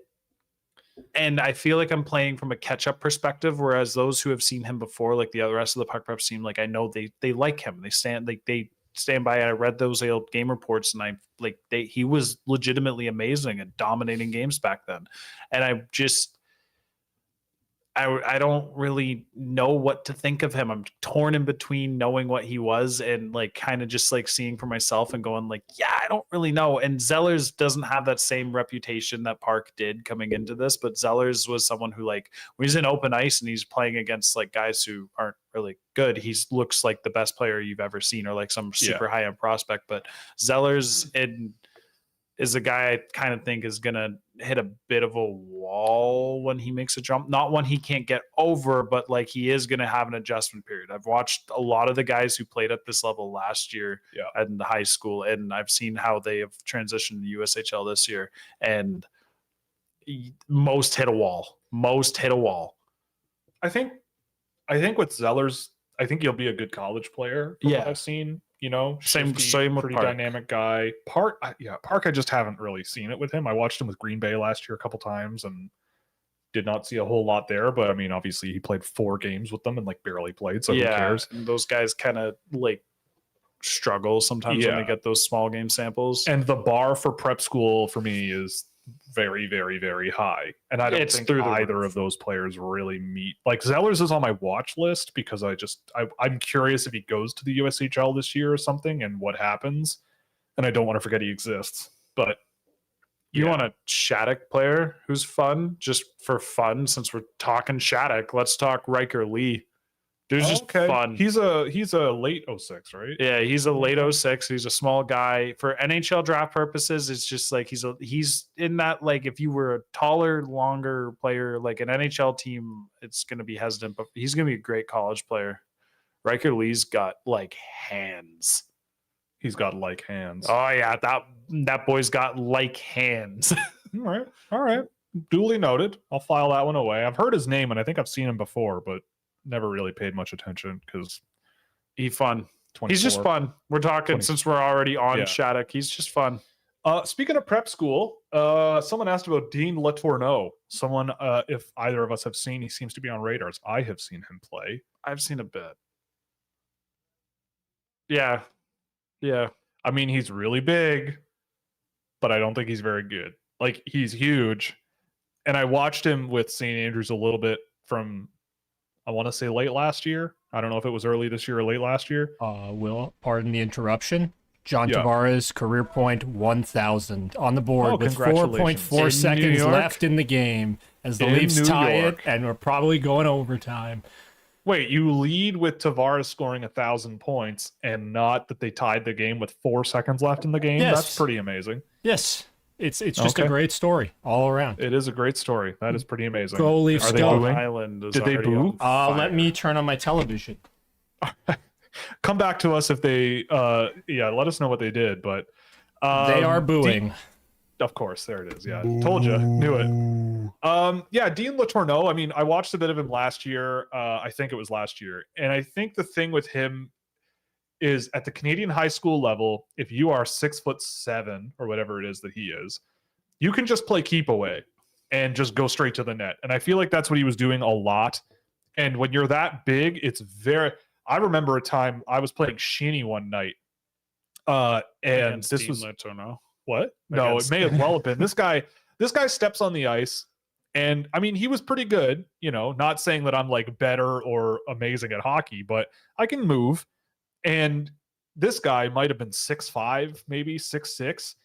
And he was a pretty good skater, you know, but his understanding of like body positioning was so insanely good that you could not touch the puck when he had it. Like he wasn't super quick, wasn't super skilled, wasn't whatever, but you just could not touch the puck when it was on his stick. And I feel like at the Canadian high school level, that's kind of what Dean Letourneau is. Really slow, not the most skilled guy, projectably, at least, but keeps the puck away from guys, goes to the net, and gets points that way. Yep. Which, cool, but I don't have him ranked, and I probably won't until he plays at a higher level. But, I mean, if there's a team that thinks, like, the whole logic of, well, we'll draft the gigantic guy, give him 5 years, and see what happens at the end of it. You know, maybe you get a Brian Boyle. Cool, right? But depends on where you're taking him. And, you know, we'll see what happens with Dean, but I have not been super blown away. Sorry, I keep kicking the I'm still waiting for IKEA to send me the stupid parts to fix my other desk.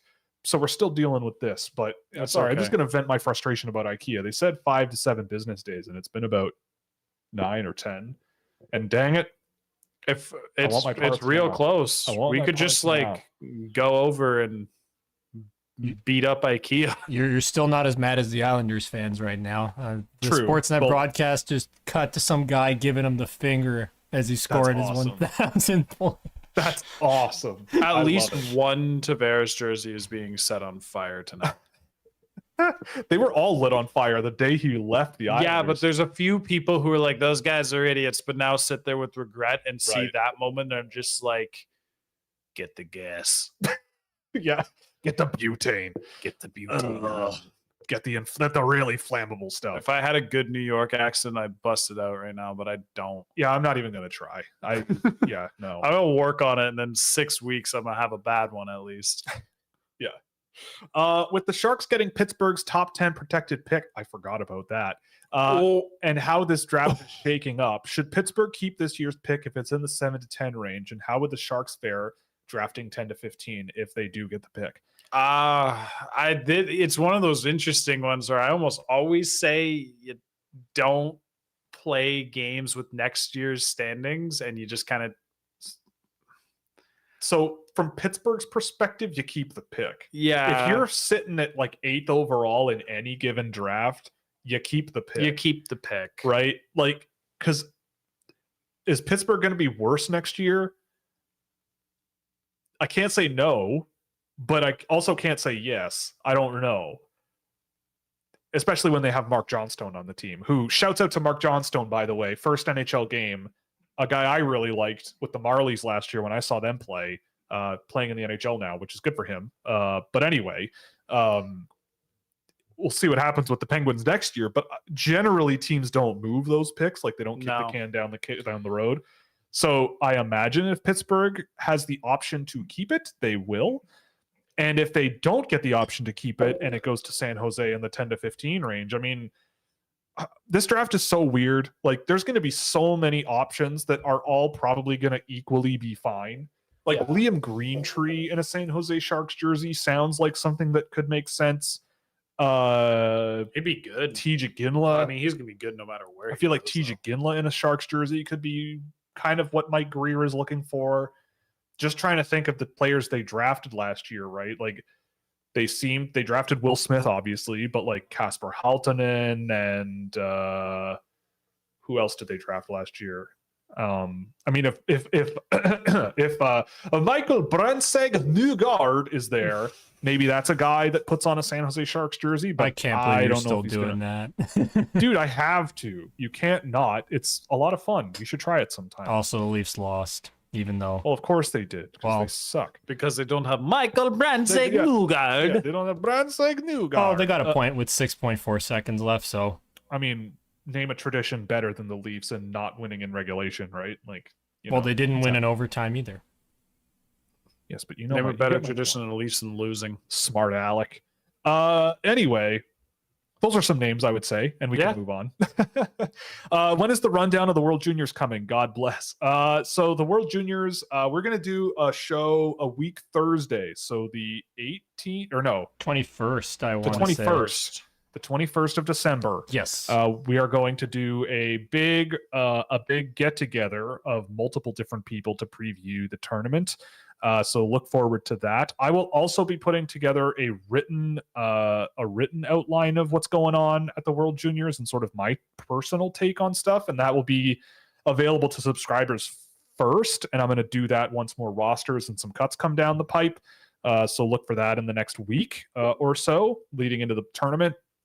And then it'll be public a few days after it goes to all subscribers and members of the channel.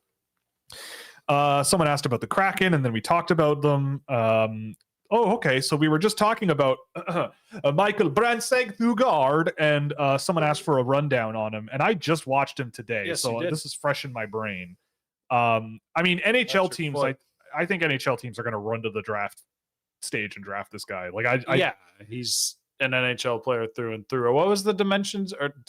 What was his height and weight? Was 6'1", 200 pounds or something? Yeah, I think this age, 6'1". He's just out beefing full-on professionals. Yeah, 6'1", 194 pounds. Yeah, he's a that's a beef eater. That's a beef eater. Weird. If you Google his name, a LinkedIn profile for a man from Norway named Michael Nygaard shows up. So there's that. Weird. But anyway, sometimes that happens on Google. I think he's just like the prototypical NHL power winger. Like, he kind of reminds me a little bit of an Alex Tyler Tuck. Boucher. Tyler Boucher. Yeah, him too. Sorry, it was just easy. Too easy. But yeah, Michael Brandsteg-Thugard is a really, really interesting player. Like, really good forechecker, really heavy on the puck. You know, really a smart puck mover too. Like, I don't think he missed a pass in the game I did today. Like, just finding guys through traffic. I'm going to kill for time while I pull this up. But I'm pretty sure that he went almost the entire game without missing a pass. Yeah, he went 15 for 17 today, which was pretty darn good. And over the course of my 3-game sample, he has completed about 75% of his passes. But that's pretty good for my work. But anyway, physical, brings a lot of the tools to the table that teams are looking for. And in a draft that I think lacks a lot of certainty. Yeah, he brings some, and it's hard to pass on that. Very interesting guy. I'm curious where he goes in the draft. Yeah, but the offensive numbers aren't like mind blowing with him. They're not, he's not setting plays up constantly, but also his team is not necessarily super, super high end with him on the ice. Like, they're doing okay, but there's not a ton of offense, and he's creating as much of it as he can. So he's sitting at around, I think it's 45% of the team's shot attempts with him on the ice. He's the assist guy who set it up, or he's taking the shot. And he does not shoot from low danger areas. He just does not do it. So this is a guy who I think a lot of things are trending in the right direction.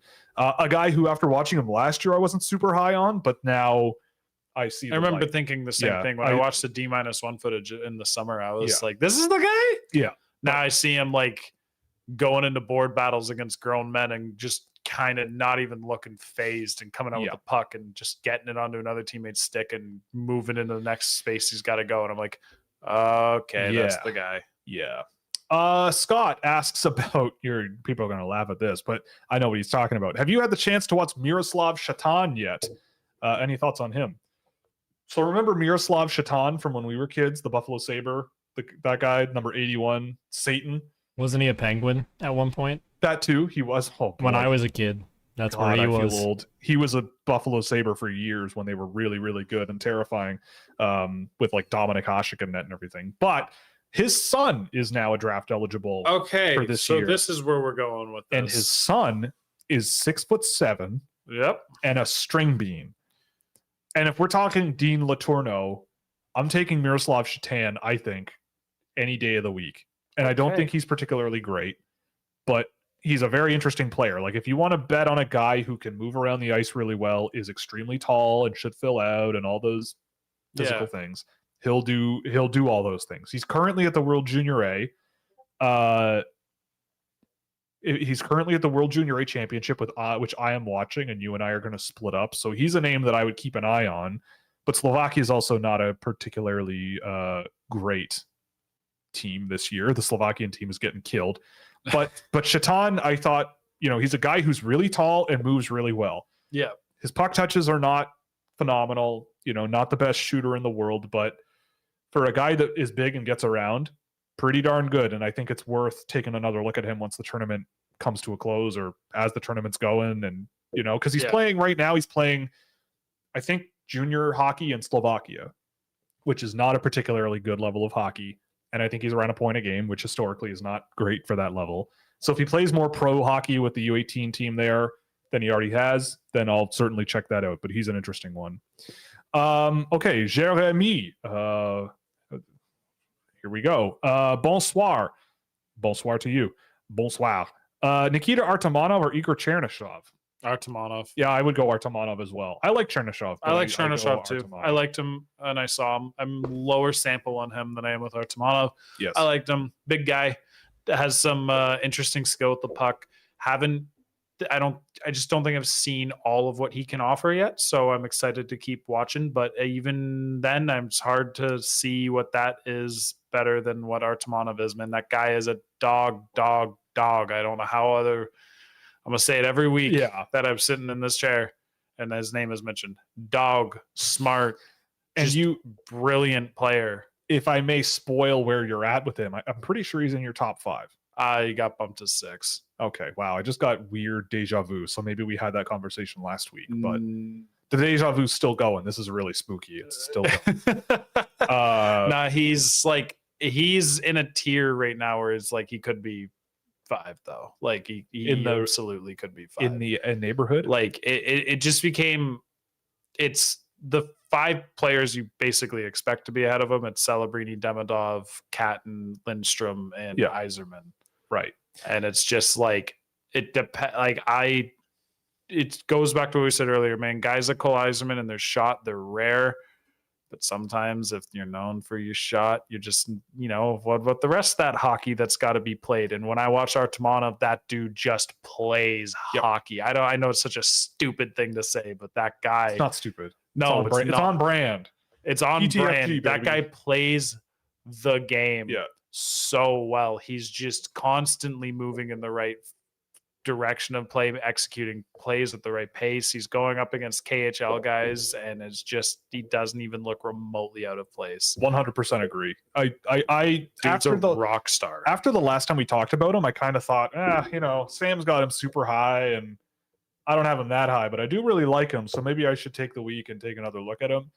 And within about half a period, I went, okay, yeah, this guy's insane. He's so really good. He does so many things so well. Like nobody does it like him in the draft right now. Is like that's the argument that I stand by. It's like, okay, like if you want to rank him at 15, I get it. Like I personally don't, but I understand it because people like that's just how hockey rankings are when talking prospects. But like I can't find 15 dudes who do it like him, and the ones who are even close to it are in junior leagues, right, and not in the KHL. And the whole argument is against his skating. It's like I can find arguments much more concerning about a lot of guys being ranked ahead of him. It's like, again, it's close. Who knows who will end up being right with this stuff? But when I watch him, it's just that gut feeling that I refuse to ignore this year. And he's Luke Misa. Those are the guys when I watch them. I'm like, the gut feeling is just, you're a rock star. Yep. Luke Misa week. No questions about Luke Misa yet, but we'll get there. Thoughts on Lucas Pettersson? I don't know if you've seen Lucas Pettersson. I watched Lucas Pettersson. I just talked to Mikael Holm about Lucas Pettersson on the weekend. He seems somewhat divisive, which I'm a little hesitant to say. I feel like he's a little divisive to people, but I could be wrong. What are your thoughts? I like the way he moves. I like the way he he moves well. He kind of. Is that an Outcast song? I like the way you move. That's an Outcast song. Anyway, sorry. I just the whole train of thought. I like the way he listens to Outcast.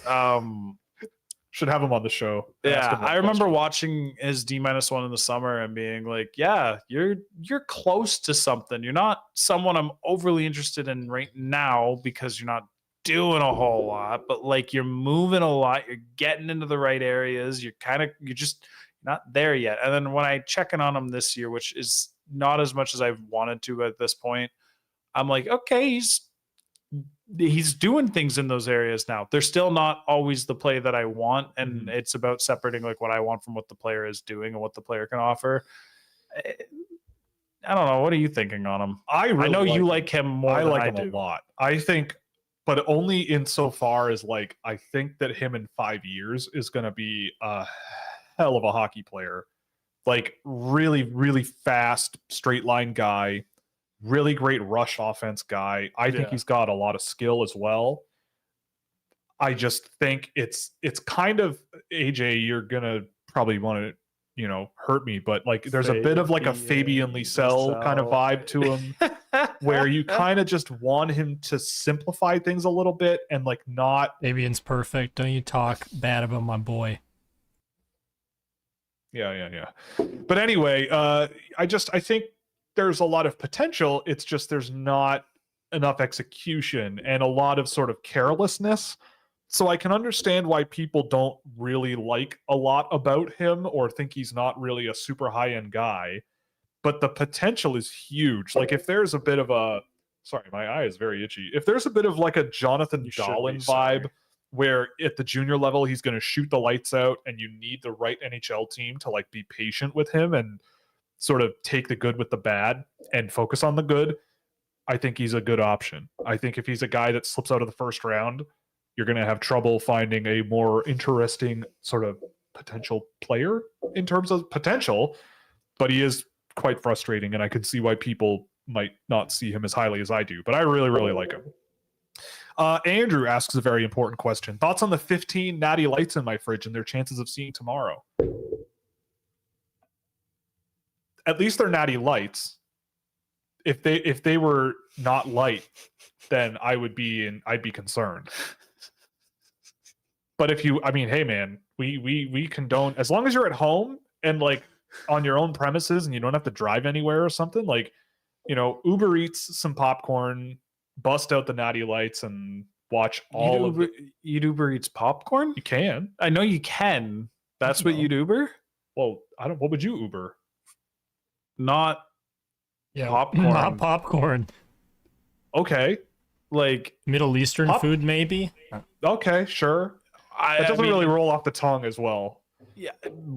Okay, here, what about like wings or something? If you go like get stuff that goes with the other stuff, like I don't sit there and go like, today's a natty light and popcorn kind of night. The first thing that popped into my head. I was trying to think of a strange thing you can order on Uber Eats. Pretty sure I saw that you could order cannabis on Uber Eats now. You're calling it cannabis? Sign me up. So I don't get demonetized, Samuel. But that seems wild to me. Like I thought booze was crazy to buy on Uber Eats, but now you can get your cannabis from there, which just seems wild. But we don't toasted grass. Yeah, that's how it displays on the app. Toasted grass, and yeah, grass for toasting. Quick aside, anyway, would you do a cannabis sponsorship if we got one? Oh, for sure, totally. Why wouldn't I? Gambling, dude. You keep telling me to do a gambling one. I'm not doing it. Gambling is a no-go. I'm vetoing that. But there are ways to do the other ones for sure. I think the proper way. So I'd absolutely do it for sure. A lot of the companies are greasy, but that's neither here nor there. But sure, why not? What forward has the highest upside after Macklin Celebrini in this year's draft? Ivan Demidov. Next question. You might be right. Lindstrom is the only other one that I immediately think of as an option, but even then, I'm still like, yeah. There's just, to me, my argument will always fall back on we can rephrase this question, including Celebrini. And my answer is still Ivan Demidov. There is a levels to this stuff kind of thing with him where it's like, look, he ain't playing the best right now. Michkov wasn't playing the best this time last year. Nobody moves and handles the puck like Demidov. Nobody does it. It's like there's like if it all works out with him, you can see him scoring 20 more points than any other player in a given season in this draft. You gotta hit a bullseye with him. It's a bullseye, but it's possible. He's almost like I don't want to say they're kind of stylistically similar, but like Kaprizov kind of one of those just like where does it come from? He just attacks everything all the time. And he has the skill and the agility to make it work. If you give him an inch, he takes a mile and then he finds 6 more miles afterwards. And and he found those other 6 miles by bobbing and weaving between 2 other defenders. And it just works. It's one of those, it scares you, but like, it is a little bit spooky watching him play this year. But you cannot set aside what we saw last year. No, I can't. It was the most broken thing I've ever seen. So absurd. And D-1 Demidov looked like he was good enough to be in a tier with like Carlson and them last year, who were already insane. And I know how like I've never seen a player excite me more going into a draft year than Demidov did in his D-1. And he's like, I watched a game the last couple of weeks. I think I mentioned it last week on the show. He still is. He's getting there. There are moments where I'm just like, all I need to see with him are the flashes where he like gets the puck and then he just does the stupid thing. And you're like, Right. Yeah. I mean, stupid in the sense of like, oh, how did he even do that? I watched him turn off a dude so hard. The guy didn't even try to like circle back. He just gave up and let another assignment roll in. I think I would throw him in with like Catton and Lindstrom, but he is like the smallest likelihood of those three. Like, I love him, but boy, can he be frustrating to watch. Like, really frustrating. I don't disagree. But yeah, you're right. Like, in terms of like, if you want to shoot for the stars and try to get the next great Russian playmaker, like, he kind of reminds me a little bit of like an Artemi Panarin a little bit. Yeah. Like, he might stick to the perimeter a little bit more than you would like. And it might take a little while for him to really start to figure out how to produce against grown men. But holy good jumping Moses out of his bathtub. Holy Rick Vive. What a tremendous hockey player he could be. Demidov is just dumb in the best way possible. He's just dumb. Like the way he plays just is. So, oh my goodness. We're going to start jumping through these questions a little quicker here because we're getting to 10 p.m. But Thomas Gagne had a question that is kind of spooky.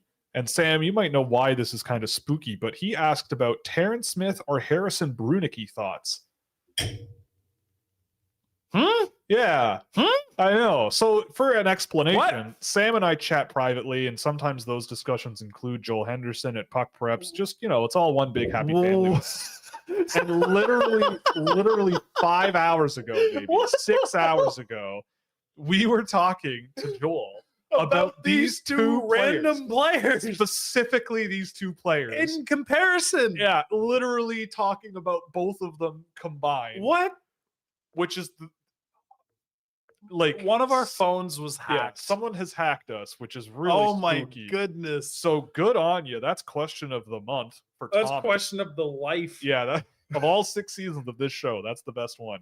That is scary. What? I don't have any thoughts. My thoughts are unfortunately completely tied to this voodoo. It doesn't even matter. Like they're probably fine. They're probably good, solid guys, but who cares? Like, that's amazing.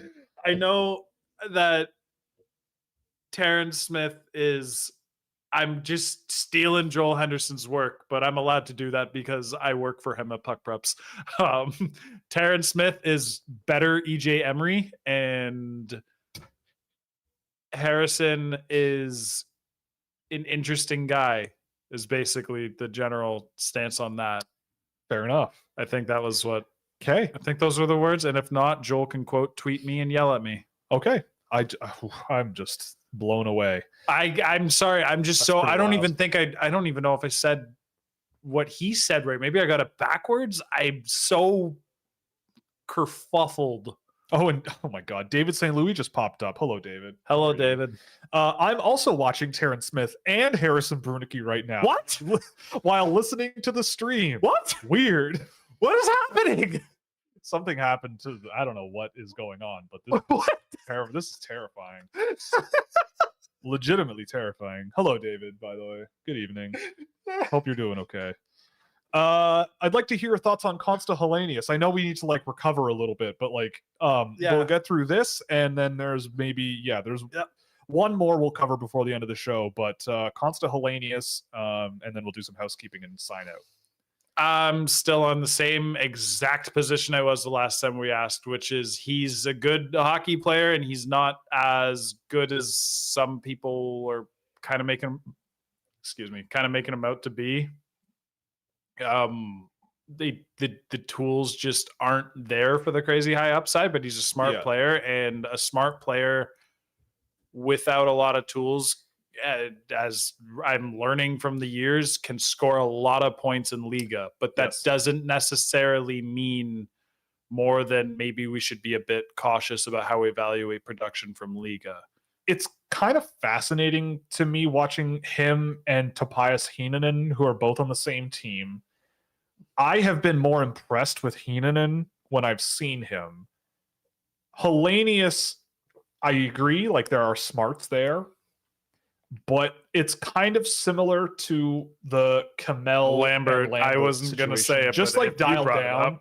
Like it's not as like insane. No, it's not as extreme. But there's no Lambert level player involved in any side of the equation. The more productive player, in my view, so far this year is that the more productive player is the less valuable one, right? Like the Consta Hellenius is a guy who, when the puck hits his stick, he usually makes a good play, usually, but he's not a bus driver. And in his own end, he's not much of a factor. And under pressure, he's not much of a factor. It's hard to stress how important it is to like be in charge of how the puck gets on your stick. If as like an extension of what you're saying, like Brad Lambert back then was just amazing at always getting the puck on a stick and being in motion and going into space and then getting a controlled entry. Hellenius is a little reliant on other people. Not that his off puck movement isn't good or that he isn't cutting into space as well, but he doesn't have the feet to blow a play open that way. Does end up just kind of making the smart pass. And I don't dislike Consta Hellenius. I actually like Consta Hellenius because I like smart players like him. A few years ago, I'd have ranked him a lot higher than I do now. I've just kind of learned that these tools or the lack of tools in these smarter Liga specifically, but can go for all European leagues players. These guys just kind of, they spook me a little more. There's just other guys I'm more interested in as well. Like I think Hellenius fits in probably early 20s, just thinking about it off the top of my head. I will be very Consta curious. Hellenius or John Mustard? Honestly, I might go Mustard. The only reason I brought this is because I just did this to myself yesterday. Yeah, like I like Hellenius. I think he's fine. John Mustard has gotten better and better as the year has gone on. He's up to 27 points. John Mustard might actually lead the USHL in scoring for 2006. The increase of production for him has been insane, and neither Connolly or Swanson, who are the two challenging for that right now, I think he's ahead of both of them now. Is he? Then he is lead. Those two guys are at 26. John Mustard, oh my god. Then he's the lead. So in the last 10 games, John Mustard has 16? No. 1, 2, 3, 4, 5, 6, 15 points in his last 10 games. That's dumb. And he's really good. He's just like he's taking over. Yeah. So point being, I think Consta Hellenius, the smarts are there, but I have a lot more fun watching a whole lot of other players. And Topias Heinonen is an interesting one because I just can't help but really, really like what I've seen out of him. And I don't know. There's something about him that just makes me think that he's going to be a more useful sort of 200-foot guy, whereas Hellenius is really going to need to hit as that complementary sort of playmaker. Like, I don't know how he's going to play center in the NHL. He plays center right now most of the time, but I don't know how he's going to do that in the NHL the way he plays. I don't know. But faster skater. I imagine he'll be at the World Juniors. I don't think Heinonen will be. I don't think Finland's roster is out as of yet. I don't have it in. I would be surprised if Heinonen made the team. Yeah, I don't think he'll be there. Consta Hellenius probably will be though. Okay, so speaking of the World Juniors, someone asked if there was going to be a World Juniors watch along. So I'm going to be in the woods with my family from Boxing Day until just after New Year's, but if I can, I will try to get away and do some of those and watch some of those World Junior games. When I am back in the city, we will definitely be doing those. So even if a lot of those games will be during the day, but definitely for the playoff rounds, definitely want to do those and spend a lot of time with the audience and watch some of these games and do some of that. Also, you are more than welcome if you are able to come, and we can sit over there on that couch right over there and perhaps watch some hockey together. Well, all right. If you want. You don't have to. I understand you're a busy man with your real job and everything. But we'll see. Don't remind me of that. Sorry. Stressed, brother. I should not do that. This is your safe space. I shouldn't do that. But yeah, so watch alongs for the World Juniors will be happening, and stay tuned for all the written work that's on the way as well from myself and I imagine Puck Preps will have some level of World Junior coverage of 06. Yeah, I'm gonna do something. We'll I haven't figured out what it is, yet. but I'm gonna give them something. But in any case, that's going to be it for tonight. Thank you so much for joining us. We ran a little bit over time, but that's okay. Thank you very much. We're just going to run through the sponsors of the show one more time, and then we'll sign out. Fanatics, of course, is the sponsor of the show. You can use our affiliate link or the QR code in the video window, which will provide a kickback to the show of a small percentage of anything you buy. You can also subscribe to Puck Preps for both Sam and I, where you can get all your hockey needs for the NCAA, WHL, QMJHL, OHL, USHL, whatever you could possibly want for all the age groups of young players out there that you could possibly ever need information on. Fractal Hockey Consulting as well, which is my business for hand-tracked player analysis and recruitment packages for teams. And of course, Scouching.ca. So you can subscribe there, get innovative data tools and unparalleled draft prospect insights and insights into players making their mark in the NHL, as well as some general NHL databases that I've put together and put some data dashboards together for you. So you can check those out on the site. So that's about it for tonight. Thank you very much for joining me. Sam, again, thank you very much. Thank you for having me. And everyone else, we'll see you Thursday Except afternoon. for the person who knew about our conversation, you need to be investigated. Yeah, I think we need to have a bit of a discussion there, Thomas. So we'll chat afterwards and we'll figure out what's going on here, because if we don't, we'll find you out. We'll find what's happening here. But anyway, thank you very much, and we'll see you later.